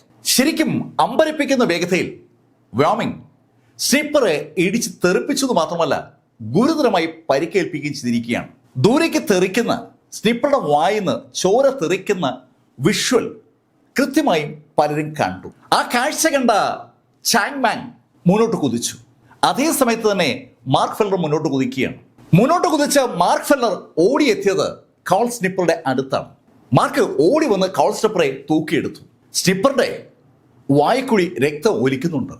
കവള് പൊട്ടിയിരിക്കുകയാണ്. ഒരു സങ്കടകരമായ കാഴ്ചയാണ് ഇപ്പോൾ കാൾ സ്നിപ്പർ എന്ന് പറയുന്നത്. അയാൾക്ക് സംസാരിക്കാൻ പോലും പറ്റുന്നില്ല. അയാളെ ഒരു പരുവത്തിൽ മാർക്ക് ഫെല്ലർ തൂക്കിയെടുക്കുമ്പോഴേക്കും മറ്റാളുകളും ഓടി അവരുടെ അടുത്തെത്തി. അവരെല്ലാം കൂടി സ്നിപ്പറെ തൂക്കിയെടുത്ത് അവിടെ ഒരു ബെഞ്ചിൽ ചാരി ഇരുത്തി പ്രാഥമിക ശുശ്രൂഷ കൊടുക്കുന്ന ആ സമയത്ത് ചാങ് മാങ് വ്യോമിങ്ങിന്റെ മുന്നിലെത്തിക്കഴിഞ്ഞു. ചോദ്യങ്ങളും ഉത്തരങ്ങളൊന്നും ഈ സമയത്ത് ചാങ് മാങ്ങിന് ഉണ്ടാകില്ല. വ്യോമിങ്ങിന്റെ മുന്നിലേക്ക് ഓടി വന്ന ചാങ് മാങ് കൈ ഉയർത്തി ഒരൊറ്റ ഇടി. ഇരുമ്പ് കൂടം കണക്ക് ആ കൈ വ്യോമിങ്ങിന്റെ നേരെ പാഞ്ഞു വന്നതും വ്യോമിങ് അതേപോലെ തന്നെ ശക്തമായി തിരിച്ച് ചാങ് മാങ്ങിനെയും ഇടിച്ചു. അതിശക്തമായ രണ്ട് ഇരുമ്പ് കൂടങ്ങൾ തമ്മിൽ കൂട്ടിമുട്ടുന്ന ശബ്ദം കേട്ട് ആളുകൾ തിരിയുമ്പോൾ അവർ കാണുന്നത് ചാങ് മാങ്ങും ആ വ്യോമിങ് തമ്മിൽ ഫൈറ്റ് ആരംഭിച്ചിരിക്കുന്നതാണ്. ശരിക്കും അവർ രണ്ടുപേരും തമ്മിലുള്ള ആ ഏറ്റുമുട്ടലിലെ ആദ്യത്തെ പഞ്ച് തന്നെ തീപ്പൊരികൾ അവിടെ ചിതറിപ്പിച്ചിരിക്കുകയാണ്. ചാങ് മാങ് ഒരു ആചാരബാഹുവാണ്. നേരത്തെ സാക്ഷാൽ ജൂലിനുമായിട്ട് സമാനതയില്ലാത്ത ഒരു ഫൈറ്റ് ചാങ് മാങ് നടത്തിയിട്ടുണ്ട്. അതറിയാവുന്ന ആളുകൾ ചാങ് മാങ്ങിനെ കൈയടിച്ച് പ്രോത്സാഹിപ്പിക്കുമ്പോഴേക്കും മാർക്ക് ഫെല്ലർ ഓടി ചാങ് മാങ്ങിന്റെ അടുത്തെത്തി. ചാങ് മാങ്ങിന്റെ അടുത്ത് ഓടിയെത്ത മാർക്ക് ഒരു കൈ കൊണ്ട് ചാങ് മാങ്ങിനെ പുറകിലോട്ട് മാറ്റി. ചാങ്, ഇവനെ ഞാൻ നോക്കാം. അങ്ങനെ മാർക്ക് ഫെല്ലർ പറഞ്ഞതും എതിരാളിയായ വ്യോമിങ് മാർക്കിനോട് ചോദിച്ചു, നീയാണോ മാർക്ക് ഫെല്ലർ? അതെ, ഞാനാണ് മാർക്ക് ഫെല്ലർ. മാർക്ക് ഫെല്ലർ അങ്ങനെ പറയുമ്പോൾ ചാങ് മാങ് മാർക്കിനോട് പറഞ്ഞു, മാർക്ക്, ഇവനെ ഇനി വെച്ചേക്കണ്ട. ചാങ് മാങ് കഴിഞ്ഞ ഒരു വർഷമായിട്ട് ആ ഡീമൺ സ്ലെയിങ് പീക്കിലുണ്ട്. അവിടെയുള്ള ആളുകളുമായിട്ട് വല്ലാത്തൊരു അടുപ്പം ചാങ് മാങ്ങിനുണ്ട്. ചാങ് മാങ്ങിന് വളരെ കുറച്ച് സുഹൃത്തുക്കളെ ഈ പ്രപഞ്ചത്തിലുള്ളൂ. അതുകൊണ്ട് തന്നെ ചാങ് മാങ്ങിന് ആ ആളുകളുമായി ഉണ്ടായിരിക്കുന്ന അടുപ്പം എന്ന് പറയുന്നത് അയാളുടെ ഹൃദയത്തിലാണ്. ഹൃദയത്തിന്റെ ഭാഗമായി മാറിയിരിക്കുകയാണ് യഥാർത്ഥത്തിൽ കാൾ സ്നിപ്പർ പോലും. ആ കാൾ സ്നിപ്പറെ ഗുരുതരമായി പരിക്കേൽപ്പിച്ച ആ ചോങ് വ്യോമിങ് ഇനി ഉണ്ടാകണ്ട എന്ന് ചാങ് മാങ് പറയുമ്പോൾ ചാങ് മാങ് അത് ഉദ്ദേശിക്കുന്നു വ്യക്തമാണ്. മാർക്ക് ചാങ് മാങ്ങിനോട് പറഞ്ഞു, ഓക്കെ, അത് ഞാൻ ഏറ്റു. അങ്ങനെ മാർക്ക് ഫെല്ലർ പറയുമ്പോഴേക്കും ചാങ് മാങ് നടന്ന് കാൾ സ്നിപ്പറെ ഇരുത്തിയിരിക്കുന്ന ബെഞ്ചിനടുത്തെത്തി. അവിടെ ചാങ് മാങ് എത്തിയപ്പോൾ കൂടുതൽ ആളുകൾ ചാങ് മാങ്ങിനോട് ചോദിച്ചു, ഏയ് ചാങ്, നീ അവനെ നേരിടാതെ മാർക്കിനെ ഏൽപ്പിച്ചെന്താ? അത് കേട്ടതും ചാങ് അവരോട് പറഞ്ഞു, എന്നെക്കാൾ ബെറ്റർ മാർക്കാണ്. ചാങ്, നീ എന്താ പറയുന്നത്? മാർക്കിനെ കൊണ്ട് അതൊന്നും പറ്റത്തില്ല. മാർക്ക് ഫൈറ്റ് ചെയ്യുന്നത് യഥാർത്ഥത്തിൽ അവരാരും കണ്ടിട്ടില്ല. മാർക്കും ചാങ്ങും ഒന്നിച്ചാണ് ഡബിൾ ഹൺഡ്രഡ് ആക്ടിവിറ്റിക്ക് പോവുക. നേരത്തെ മാർക്കും ജൂവും ഒന്നിച്ചാ പോവുക. മാർക്ക് മറ്റാർക്കൊപ്പം പോയി പരിചയമില്ലാത്തതുകൊണ്ട് മാർക്കിന്റെ ഫൈറ്റിംഗ് എബിലിറ്റി അവർക്കാർക്കും പരിചയമുള്ളതല്ല. അവരുടെ ഡയലോഗ് കേട്ടതും ചാങ് മാങ് അവരോട് പറഞ്ഞു, ഹേയ്, മാർക്ക് ശരിക്കും ശക്തനാണ്. ചാങ് മാങ് അങ്ങനെ പറയുമ്പോൾ തർക്കിക്കാൻ ആളുകൾക്ക് ഒരു താല്പര്യമില്ല. കാരണം ചാങ് മാങ്ങും മാർക്കും തമ്മിലുള്ള അടുപ്പം അവർക്കറിയാം. ശരിക്കും തീവ്രമായ ഒരു അടുപ്പം അവർ തമ്മിലുണ്ട്. ചാങ് മാങ് മാർക്കിന് വേണ്ടി ജീവൻ കൊടുക്കുമെന്നോ അവർക്കറിയാം. ആ സാഹചര്യത്തിൽ മാർക്കിനെ ചൊറിഞ്ഞ് സംസാരിച്ചാൽ ചാങ് മാങ്ങിന് ചിലപ്പോൾ ഇഷ്ടപ്പെടില്ല.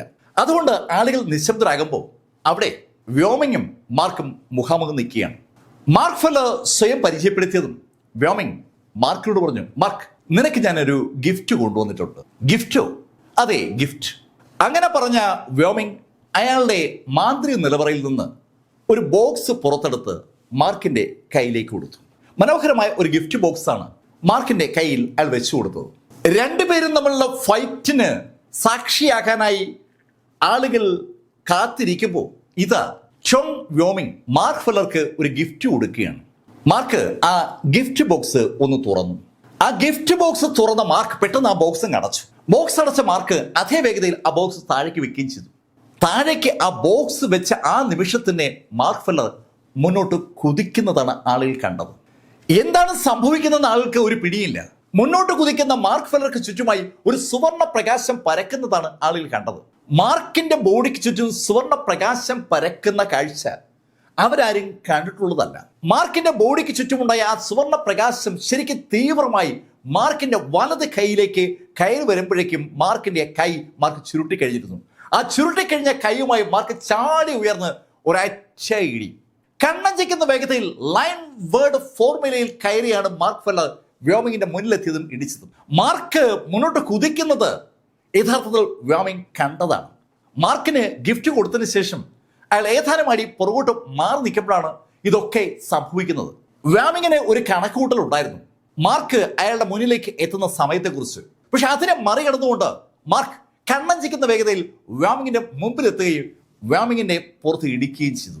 മാർക്കിന്റെ കൈ വ്യോമിങ്ങിന്റെ പുറത്ത് പതിച്ചതും വ്യോമിങ് എടുത്തെറിയപ്പെട്ടതുപോലെ അവിടെ നിന്ന് ആകാശത്തേക്ക് പൊങ്ങി തെറിച്ച് ഒരു ബെഞ്ചിന്റെ പുറത്ത് വന്ന് വീണ് ആ ബെഞ്ച് ഉൾപ്പെടെ ഒടിഞ്ഞ് വ്യോമിങ്ങിന്റെ പുറത്ത് വീണു.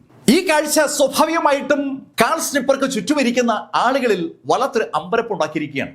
അവര് അമ്പരപ്പോടെ ആ സീനിലേക്ക് നോക്കുമ്പോൾ ദേഷ്യം കൊണ്ട് വിറയ്ക്കുന്ന മാർക്ക് ഫെല്ലർ കുതിച്ച് ആ ചോങ് വ്യോമിങ്ങിന്റെ അടുത്തെത്തുകയും ചെയ്തു. ചോങ് വ്യോമിങ് ആ ഇടിഞ്ഞു വീണ ബെഞ്ചിന്റെ ഇടയിൽ നിന്ന് എണീറ്റ് പുറത്തു വരുമ്പോഴേക്കും മാർക്ക് ഫെല്ലർ അവന്റെ മുന്നിലെത്തിയിരുന്നു. മാർക്ക് ശക്തനാണെന്ന് ആ ഒരൊറ്റ ഇടി തന്നെ വ്യോമിങ്ങിനെ ബോധ്യപ്പെടുത്തിയത് കൊണ്ട് വ്യോമിങ് കൂടുതൽ ഡെക്കറേഷൻ നിൽക്കാതെ അയാളുടെ ബോഡി പ്രൊട്ടക്ഷൻ ഒക്കെ ആക്ടിവേറ്റ് ചെയ്തുകൊണ്ട് അതിശക്തമായ ഒരു ഓറ ബിൽഡ് ചെയ്തു. അയാളുടെ ചുറ്റും പല നിറത്തിലുള്ള കളറുകൾ കൊണ്ട് ഒരു ഓറ ബിൽഡായതും മാർക്ക് ഫെല്ലർക്ക് ചുറ്റുമുള്ള ഓറയും വലുതായി വലുതായി വരികയാണ്.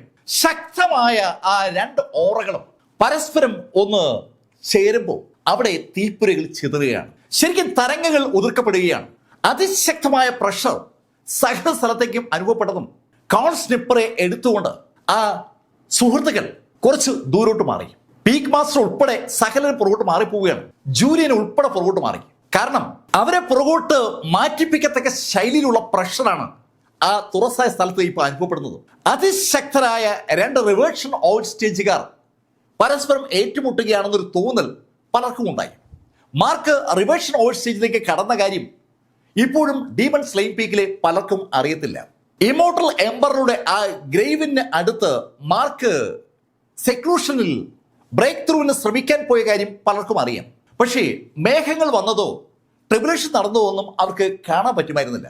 അത് പൂർണ്ണമായും ഡീൻലി അവരിൽ നിന്ന് മറച്ചിരിക്കുകയായിരുന്നു.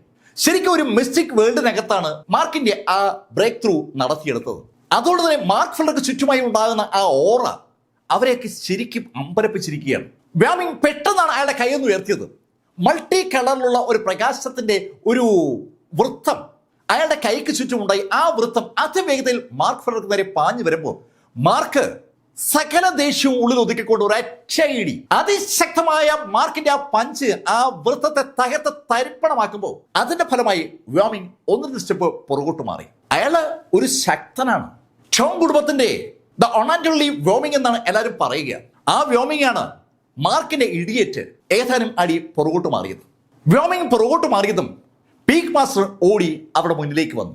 പീക്ക് മാസ്റ്റർ രണ്ടുപേരുടെയും ഇടയിൽ കയറി നിന്നിട്ട് അവരോട് പറഞ്ഞു, ഏയ് ഇത് പറ്റത്തില്ല, ഇത് ഇവിടെ അനുവദനീയമല്ല. നിങ്ങൾക്ക് തമ്മിൽ ഫൈറ്റ് ചെയ്യണമെങ്കിൽ നാളെ നിങ്ങൾക്ക് ഗ്രൗണ്ടിൽ ഫൈറ്റ് ചെയ്യാം. അതിന് ചലഞ്ച് ചെയ്താൽ മതി. അത് കേട്ടത് മാർക്ക് ഫെല്ലർ വ്യോമിങ്ങിനോട് പറഞ്ഞു, വ്യോമിങ്, നാളെ രാവിലെ 10 മണിക്ക് ഗ്രൗണ്ടിൽ നീ വരണം, നിന്നെ ഞാൻ ചലഞ്ച് ചെയ്യുന്നു. വ്യോമിങ്ങിനെ രണ്ടാമതൊന്നും ആലോചിക്കാനുള്ള സമയം പോലും കൊടുക്കാതെ മാർക്ക് ഫെല്ലർ അത് പറഞ്ഞതും അത് കേൾക്കാൻ സന്തോഷത്തോടെ കാത്തിരിക്കുന്ന ആളെന്ന നിലയിൽ വ്യോമിങ് ഉറക്കെ മാർക്ക് ഫെല്ലറോട് പറഞ്ഞു, ഞാനും അതിനാ ഇവിടെ വന്നത്.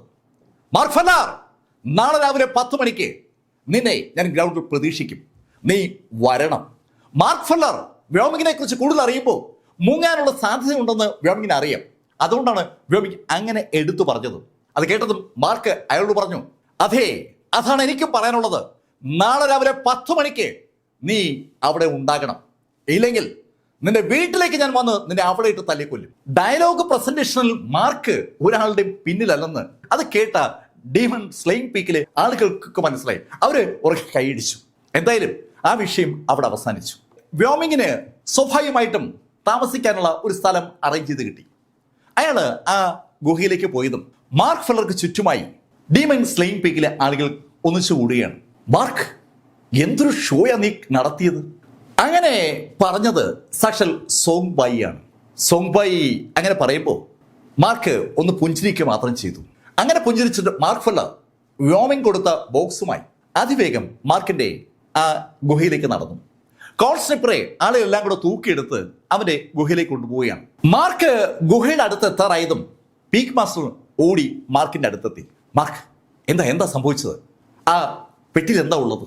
കൂടുതലൊന്നും പറയാൻ നിൽക്കാതെ മാർക്ക് ആ പെട്ടി പീക്ക് മാസ്റ്റർ കയ്യിലേക്ക് കൊടുത്തു. പീക്ക് മാസ്റ്റർ ആ പെട്ടി ഒന്ന് തുറന്നു. ആ പെട്ടി തുറന്ന പീക്ക് മാസ്റ്റർ ശരിക്കും ഞെട്ടുന്നത് അവിടേക്ക് ഓടി വരികയായിരുന്ന ജൂലിയനെയും കണ്ടു. ഓടി അടുത്തെത്തിയ ജൂലിയൻ പീക്ക് മാസ്റ്റർ ചോദിച്ചു, എന്താ?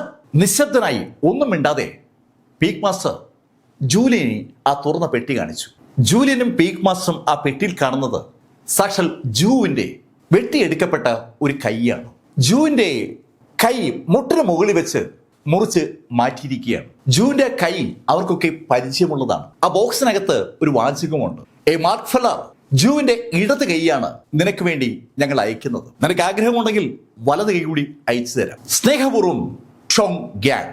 ചോങ് കുടുംബത്തിന്റെ ആ യങ് മാസ്റ്റർ ഗ്യാങ് ജൂവിന്റെ ഇടത് കൈ മുറിച്ച് പെട്ടിയിലാക്കി ചോങ് വ്യോമിങ്ങിന്റെ കയ്യിൽ കൊടുത്തു വിട്ടിരിക്കുകയാണ്. ജൂലിയൻ ആ പെട്ടിയിലേക്ക് ഒന്ന് നോക്കിയിട്ട് ആ പെട്ടിയും അടച്ചു. ആ പെട്ടി അടയ്ക്കുന്ന ജൂലിയൻ ശരിക്കും ഒന്ന് വിറച്ചു എന്ന് പറയാം. സാധാരണഗതിയിൽ എപ്പോഴും ശാന്തത നിലനിർത്തുന്ന വ്യക്തിയാണ് ജൂലിയൻ. ജൂലിയൻ പോലും ആ പെട്ടിയിലെ കൈ കണ്ട് വളരെ ശോഭിക്കുകയാണ്. ജൂലിയൻ തിരിഞ്ഞ് മാർക്കിനെ നോക്കിയിട്ട് മാർക്കിന്റെ ഷോൾഡറിലൊന്ന് കൈവച്ച് മാർക്കിനോട് പറഞ്ഞു, മാർക്ക്, നാളെ അവൻ ജീവനോടെ ഗ്രൗണ്ടിൽ നിന്ന് പുറത്തു പോകരുത്. ജൂലിയൻ അത് പറഞ്ഞതും പീക്ക് മാസ്റ്ററും മാർക്കിനോട് പറഞ്ഞു, മാർക്ക്, അതെ, അതാ വേണ്ടത്. സാധാരണഗതിയിൽ അവിടെ ഒരു ഫൈറ്റ് നടക്കുമ്പോൾ ആ ഫൈറ്റ് ഒരു മരണത്തിൽ കലാശിക്കാതിരിക്കാൻ ശ്രമിക്കുന്ന വ്യക്തിയാണ് സാക്ഷാൽ പീക്ക് മാസ്റ്റർ പീറ്റർ. പക്ഷെ ഇവിടെ ആ പീക്ക് മാസ്റ്റർ പീറ്റർ പോലും തികച്ചും വ്യത്യസ്തമായ ഒരു തീരുമാനമാണ് എടുത്തിരിക്കുന്നത്. അവർ രണ്ടുപേരും മാർക്കിനോട് അങ്ങനെ പറഞ്ഞിട്ട് മുകളിലുള്ള അവരുടെ ഗുഹയ്ക്ക് നേരെ നടന്നു. ആ സമയത്താണ് കോൾ സ്നിപ്പറെ അയാളുടെ ഗുഹയിലാക്കിയിട്ട് ചാങ്മാങ് മാർക്കിന്റെ അടുത്തെത്തിയത്. ചാങ്മാങ്ങിന് ഏതാനും മിനിറ്റുകൾക്കകം നടന്ന സംഭവം എന്താണെന്ന് മനസ്സിലായി. ജൂവിനെ ചാങ്മാങ് കണ്ടിട്ടില്ല. പക്ഷെ മാർക്കിന് ജൂ വളരെ വളരെ ഇഷ്ടപ്പെട്ട വ്യക്തിയാണെന്നുള്ള കാര്യം ചാങ്മാങ്ങിന് അറിയാം.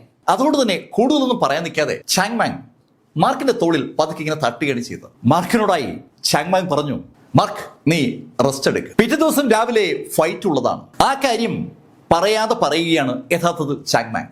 എന്തായാലും ആ രാത്രി അങ്ങനെ അങ്ങ് കടന്നുപോയി. പിറ്റേന്ന് നേരം വെളുത്തു, 10 മണിയായി. ഗ്രൗണ്ടിൽ സാക്ഷാൽ ചോങ് വ്യോമിങ് എത്തിയിട്ടുണ്ട്. ആ സമയത്ത് തന്നെ മാർക്ക് ഫെല്ലറും എത്തി. അവിടെ എത്തിയ മാർക്ക് ഫെല്ലർ ചുറ്റും നോക്കി. മിക്കവാറും ഡീമൺ സ്ലെയിങ് പീക്കിലെ എല്ലാവരും അവിടെ ഉണ്ട്. പീക്ക് മാസ്റ്ററും സോങ് ബായിയൊക്കെ അവിടെ ഉണ്ട്. കോൾ സ്നിപ്പർ ഇല്ല, അതുപോലെ ജൂലിയനും ഇല്ല. ജൂലിയൻ എന്തായാലും എത്തുന്നുള്ള കാര്യം മാർക്കിന് അറിയാം. മാർക്ക് അങ്ങനെ ആലോചിക്കുമ്പോഴാണ് കോൾ സ്നിപ്പറുടെ ഒരു കൈ ഷോൾഡർ ഇട്ടുകൊണ്ട് കോൾ സ്നിപ്പറെ ഏതാണ്ട് താങ്ങി ജൂലിയൻ അവിടേക്ക് കൊണ്ടുവരുന്നത്. അത് കണ്ടതും മാർക്ക് ഫെല്ലർ ഓടി അവിടെ അടുത്തെത്തി. കോൾ, ഇപ്പൊ എങ്ങനെയുണ്ട്? മാർക്ക്, എനിക്ക് കുഴപ്പമൊന്നുമില്ല. പക്ഷേ മാർക്ക്, അവനെ നീ അവസാനിപ്പിക്കണം. കോൾ സ്നിപ്പർക്ക് ആ നിമിഷത്തിലും പറയാൻ അതേ ഉള്ളൂ. ശരിക്കും കോൾ സ്നിപ്പർ പറഞ്ഞ ആ വാചകം അവിടെ ഇരിക്കുന്ന മുഴുവൻ ആളുകളുടെ മനസ്സിലുള്ള വാചകമാണ്. പക്ഷെ മറ്റുള്ളവർക്കൊക്കെ ഒരു സംശയമുണ്ട്. മാർക്ക് ഫെല്ലറെ കൊണ്ട് ഈ ചോങ് വ്യോമിങ്ങിനെ അവസാനിപ്പിക്കാൻ പറ്റുമോ എന്നുള്ളൊരു സംശയമാണ് അവർക്കെല്ലാവർക്കും ഉള്ളത്. എന്തായാലും കറക്റ്റ് 10 മണിയായതും ഫൈറ്റ് ആരംഭിച്ചു. തലേദിവസം തന്നെ മാർക്ക് ഫെല്ലറുടെ ഫൈറ്റിംഗ് കപ്പാസിറ്റിയെ കുറിച്ച് ഏകദേശം ഒരു ധാരണ ചോങ് വ്യോമിങ്ങിന് കിട്ടിയിട്ടുണ്ട്. അതുകൊണ്ട് തന്നെ അയാൾ തുടക്കത്തിലെ അതിശക്തമായി മാർക്കിനെ അറ്റാക്ക് ചെയ്തു തുടങ്ങി. മാർക്ക് തിരിച്ചും. രണ്ടുപേരും റിവേർഷൻ ഔട്ട് സ്റ്റേജിലെ ഫിസിക്കൽ ബോഡികൾ ഉള്ളവരാണ്. സ്വാഭാവികമായിട്ടും ആദ്യത്തെ ഫൈറ്റൊക്കെ ഫിസിക്കൽ ബോഡി വെച്ചാണ്. രണ്ടുപേരുടെയും പഞ്ച് രണ്ടുപേരും കൈകൾ ഉപയോഗിച്ച് തടുത്തു തുടങ്ങി. വ്യോമിങ്ങിന്റെ പഞ്ചുകളെ മാർക്ക് തിരിച്ച് പഞ്ചുകൊണ്ട് തടുക്കുകയാണ്. അത് ഏകദേശം ഒരു 4-5 മിനിറ്റ് അങ്ങനെ നടന്നു എന്ന് പറയാം. കണ്ണഞ്ചിക്കുന്ന വേഗതയിൽ രണ്ടുപേരും മാറി മാറി പഞ്ച് ചെയ്യുന്നത് ഏകദേശം ഒരു 5 മിനിറ്റ് കഴിഞ്ഞതും ആകെ അങ്ങ് മാറി മറിയുകയാണ്. തിരിച്ച് തടുക്കുന്ന പ്രക്രിയയിൽ നിന്ന് രണ്ടുപേരും പിന്മാറി. രണ്ടുപേരും ആകാശത്തേക്ക് ചാടി ഉയർന്നും തിരിഞ്ഞു മാറിയൊക്കെ എതിരാളിയുടെ ബോഡിയിൽ ഇടിക്കാനുള്ള ഒരു ശ്രമത്തിലേക്കാണ് 5-ാം മിനിറ്റ് മുതൽ കടക്കുന്നത്. ആരാരെ ഇടിക്കുന്നു എന്ന് ആർക്കും തിരിച്ചറിയാൻ കഴിയാത്ത അത്രയും വേഗതയിൽ രണ്ടുപേരും കളം നിറഞ്ഞ് കളിക്കുകയാണ്. അതിന്റെ ഫലമായി ആ എൻറ്റയർ മേഖലയിൽ തരിപ്പണമായി എന്ന് പറയാം. അതിശക്തമായ ഒരു ഫോർമേഷൻ അവിടെ ആ ഗ്രൗണ്ടിന് ചുറ്റുമുണ്ട്. അല്ലെങ്കിൽ ആ ഗ്രൗണ്ടിന് ചുറ്റുമുള്ള സംഭവങ്ങൾ പോലും തകർന്ന് തരിപ്പണമായനെ. എല്ലാ ആളുകളും വശങ്ങളിലേക്ക് മാറിയിരിക്കുകയാണ്. ഫിസിക്കൽ ബോഡി വെച്ചുള്ള ആ ഇടി ശരിക്കും തരംഗങ്ങൾ ഉണ്ടാക്കി ഒരു സ്റ്റേജ് ആയതും വ്യോമിങ് അല്പം പുറകോട്ട് മാറിയിട്ട് മാർക്കിനോട് പറഞ്ഞു, മാർക്ക്, നിന്റെ ഫിസിക്കൽ ബോഡി ഇത്രയും ശക്തമാണെന്ന് ഞാൻ അറിഞ്ഞില്ല. നമുക്ക് ഈ കളി ഇവിടെ അവസാനിപ്പിക്കാം. അങ്ങനെ പറഞ്ഞ അയാൾ ഉടൻ തന്നെ അയാളുടെ ഇന്റേണൽ എനർജി അയാളുടെ ബോഡിയിലേക്ക് സ്വരൂപിക്കുകയാണ്. തലേദിവസത്തെ പോലെ അനവധി കളറുകളുള്ള ഒരു ഓറ അയാൾക്ക് ചുറ്റുമുണ്ടായി. വ്യത്യസ്ത കളറുകളിലുള്ള ഓറകൾ പരസ്പരം ഇടകലർന്ന് അയാളുടെ ചുറ്റും അങ്ങനെ വരുമ്പോൾ ഒരു മഴവില്ലിനകത്ത് വ്യോമിങ് നിൽക്കുന്നതായി ആളുകൾക്ക് തോന്നും. വ്യോമിങ്ങിന്റെ ആ അമ്പരപ്പിക്കുന്ന രൂപമാറ്റം സ്വാഭാവികമായിട്ടും ഒരു വല്ലാത്ത കൗതുകവും അതേസമയം ലേശം ഭയവും ആളുകൾ ഉണ്ടാക്കിയിട്ടുണ്ട്. പക്ഷെ മാർക്ക് വളരെ കൂളായി മാർക്കിന് ചുറ്റുമുള്ള ആ ഓറ റിലീസ് ചെയ്തുകൊണ്ടേ ഇരിക്കുകയാണ്. മാർക്കിന് ചുറ്റും തലേദിവസത്തെ പോലെ ആ ഗോൾഡൻ ഓറ അങ്ങനെ രൂപപ്പെട്ടു വന്നു. മാർക്കിന്റെ ബോഡിക്ക് ചുറ്റുമുള്ള ഓറ അങ്ങനെ കൂടിക്കൂടി വന്ന് ആ വ്യോമിങ്ങിന്റെ ഓറയ്ക്ക് തത്തുല്യമായതും സകലരും ഒന്ന് കൈയടിച്ചു. വ്യോമിങ്ങും മാർക്കും തുല്യരാണെന്നുള്ള ഫീല് ആളുകൾക്ക് ഉണ്ടായി. അതിനൊരു ആവേശമാണ് കൈയടിയിലൂടെ അവർ പ്രകടിപ്പിച്ചത്. പക്ഷെ അടുത്ത നിമിഷത്തിൽ അവരെ ആകെ ഞെട്ടിച്ചുകൊണ്ട് മാർക്ക് ഫെല്ലറുടെ ഓറ കൂടിക്കൂടി വരികയാണ്. ഇപ്പം ഞെട്ടിയത് സാക്ഷാൽ വ്യോമിങ് ആണ്. അവനെ അവിടേക്ക് പറഞ്ഞു വിട്ട ചോങ് കുടുംബത്തിലെ ആളുകൾ അവനോട് പറഞ്ഞിരുന്നത് മാർക്ക് ഫെല്ലർ ഒരു സാധാരണ യോദ്ധാവാണെന്നാണ്. റിവേഷൻ ഓയിഡ് സ്റ്റേജിന്റെ എൻട്രി ലെവലിൽ കടന്നിരിക്കുന്ന ആളെന്ന് അവസാനം ഒരു ഇൻഫർമേഷൻ മാർക്കിനെ കുറിച്ച് അവന് കിട്ടുകയും ചെയ്തിരുന്നു. പക്ഷെ ഇപ്പോൾ അവൻ കാണുന്നത് അവന് വിശ്വസിക്കാനാവാത്ത ഒരു പ്രതിഭാസമാണ്.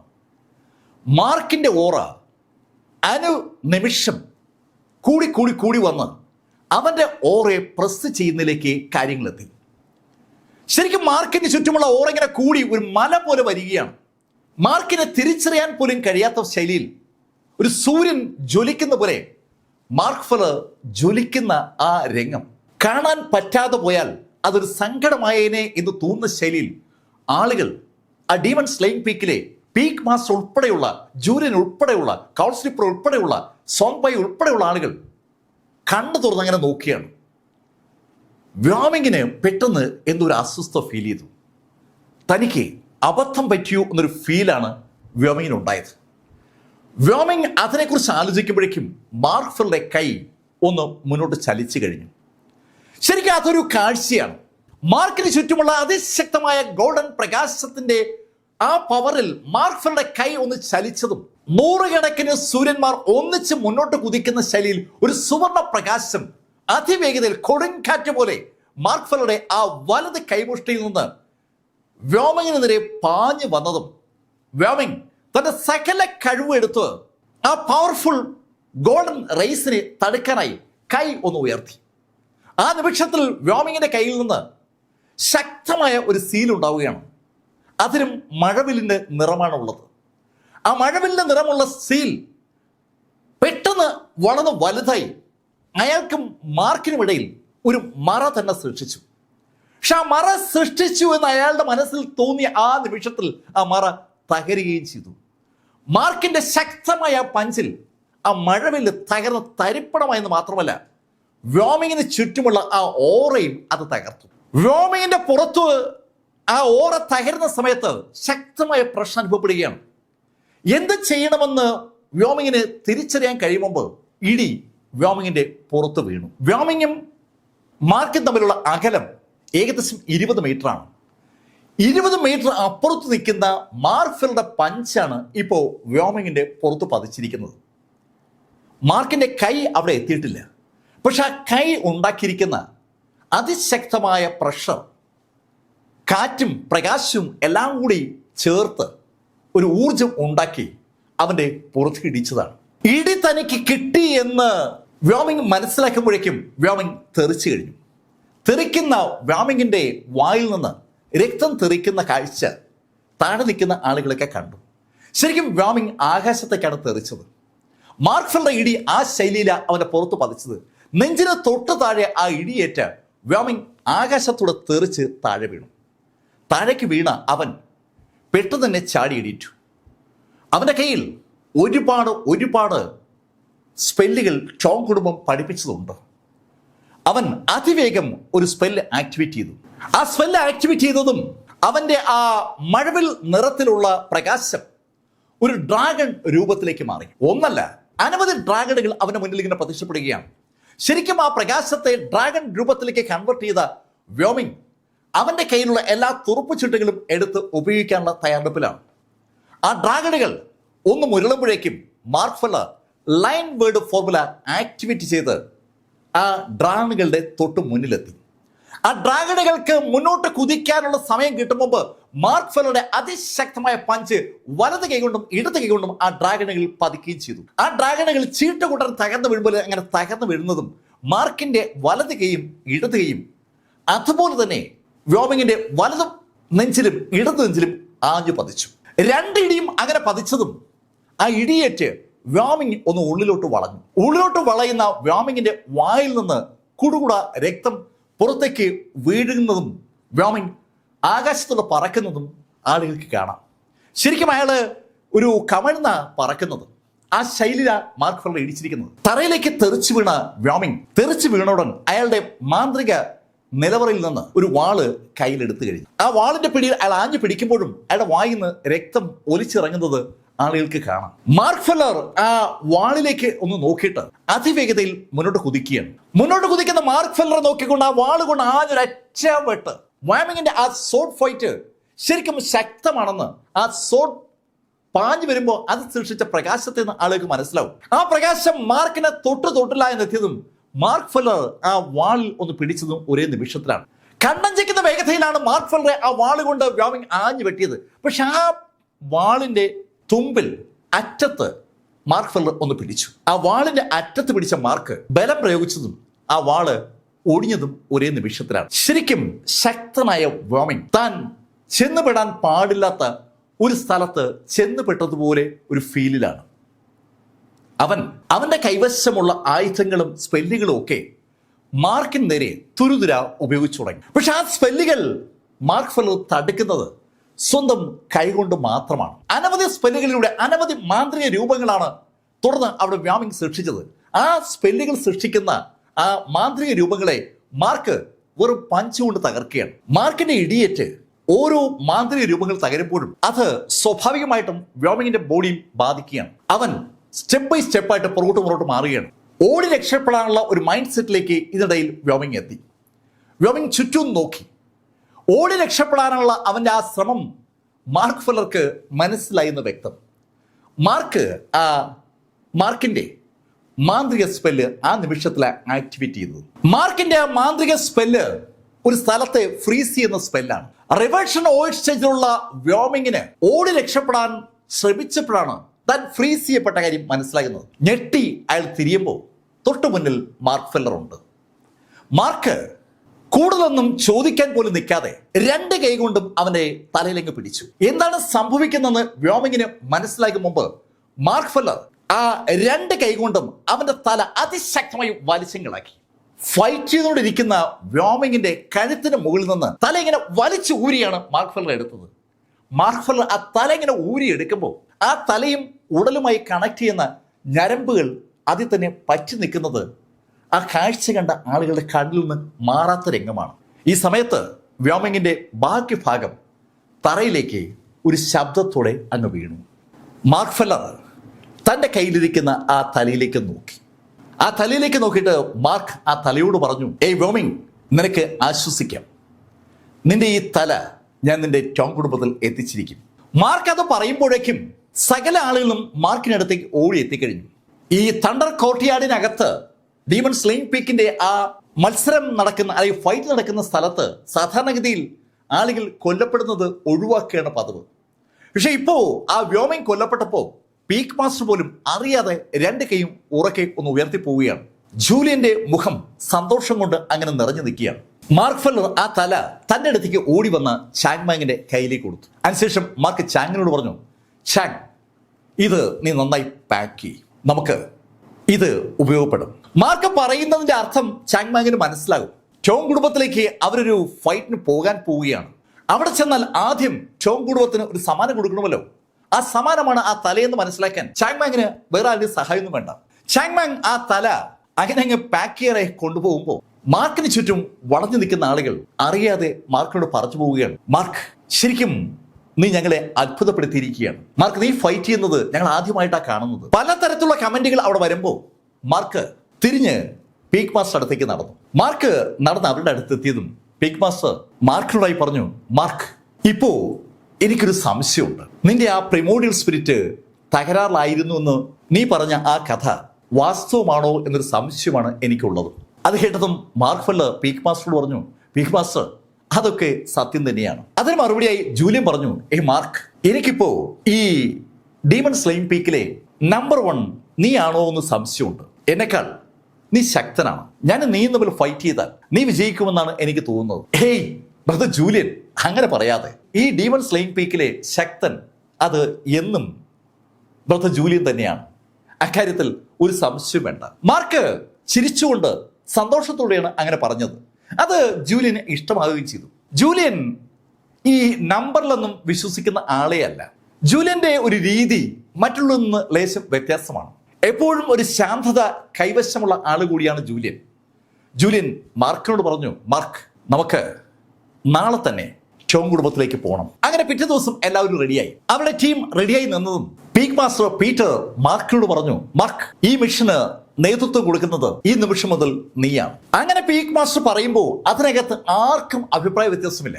മാർക്കിന്റെ കപ്പാസിറ്റിയെക്കുറിച്ച് ആർക്കെങ്കിലും എന്തെങ്കിലും സംശയം ഉണ്ടായിരുന്നെങ്കിൽ ആ സംശയം അവസാനിച്ചിരിക്കുകയാണ്. ഇതിനിടയിൽ മാർക്ക് ഫെല്ലർ ജൂലിന്റെ ആ പോയിന്റുകളുടെ സഹായത്താൽ ഒരു റൂളർ അവിടെ ആ പീക്ക് നമ്പർ 1 സംഘടിപ്പിച്ചിട്ടുണ്ട്. ഒരു ചെറിയ കുഞ്ഞു വടിയാണ്, അതൊരു സെയിന്റ് വെപ്പണാണ്. ആ സെയിന്റ് വെപ്പണോ പുറമെ മാർക്കിന്റെ കൈവശമുള്ളത് ആ ഇരുമ്പ് വടിയും ഷിയാവു കൊടുത്ത ആ ബ്രേസ്ലെറ്റും പിന്നെ ഉള്ളത് ആ 5 മൗണ്ടന്റെ ആ ചെറിയ രൂപവുമാണ്. അതൊക്കെ മാർക്കിനെ സഹായിക്കുന്ന കാര്യം മാർക്കിന് അറിയാം. മാർക്കിന്റെ ബോഡിയിൽ മാർക്കിന് ചില പ്രൊട്ടക്ഷൻസ് ഒക്കെ ഉണ്ട്. അത് ആ ഡ്രാഗൺ പവറാണ്, അതുപോലെ ആ ഡിവൈനായി. മാർക്ക് തലേദിവസം രാത്രി ഇതെല്ലാം ഒന്ന് വെരിഫൈ ചെയ്തിരുന്നു. ചോങ് കുടുംബം സെൻട്രൽ പ്ലെയിനിലെ അറിയപ്പെടുന്ന പ്രഭു കുടുംബമാണ്. 9 അരിസ്റ്റോക്രാറ്റിക് കുടുംബങ്ങളുടെ കൂട്ടത്തിൽ ചോങ് കുടുംബം പെടില്ലെങ്കിലും ചോങ് കുടുംബത്തെ ഒരുപാട് ആളുകൾ അറിയും. ആയിരക്കണക്കിന് വർഷങ്ങളുടെ പാരമ്പര്യമുള്ള അതിസമ്പന്നമായ അതിശക്തമായ ചോങ് കുടുംബത്തെയാണ് ഇതാ തണ്ടർ കോർട്ട്യാർഡിന്റെ ആ ഡീമൺ സ്ലിംഗ് പീക്കിലെ ചുടക്കുട്ടികൾ നേരിടാൻ പോകുന്നത്. 20 അംഗങ്ങളും ആ ടെലിപ്പോർട്ടേഷൻ പ്ലാറ്റ്ഫോമിലേക്ക് കയറി. അവർക്കൊപ്പം മാർക്ക് ഫെല്ലറും ചാങ് മാങ്ങും പീക്ക് മാസ്റ്ററും ജൂലിനുമുണ്ട്. ആകെ 24 പേർ. 2 ഡസൻ ആളുകളുമായി ഡീമൺ സ്ലെയിം പീക്കിൽ നിന്ന് ആ സംഘം അതിവേഗം സെൻട്രൽ പ്ലെയിനിലേക്ക് തിരിച്ചു. സെൻട്രൽ പ്ലെയിനിലേക്ക് ഇതാ മാർക്ക് ഫെല്ലർ രണ്ടാമതും എത്തുകയാണ്. മാർക്ക് ഫെല്ലറുടെ സ്വപ്നമായ എമിലി ബ്ലാക്കിന്റെ ആ സെൻട്രൽ പ്ലെയിനിലേക്ക് മാർക്ക് ഫെല്ലറും കൂട്ടരും ആ ടെലിപ്പോർട്ടേഷനിൽ യാത്ര തിരിച്ചു. കഥയുടെ ഈ ഭാഗം ഞാനിവിടെ അവസാനിപ്പിക്കുന്നു. അടുത്ത ഭാഗവുമായി അടുത്ത ദിവസം നമുക്ക് വീണ്ടും കാണാം. ഇതുവരെ മാർക്ക് ഫെല്ലറുടെ കഥ നിങ്ങളോട് പറഞ്ഞത് എം ലൈഫിൽ നിന്ന് BS ചന്ദ്രമോഹൻ. കമന്റിൽ ചെയ്യുക. Thank you.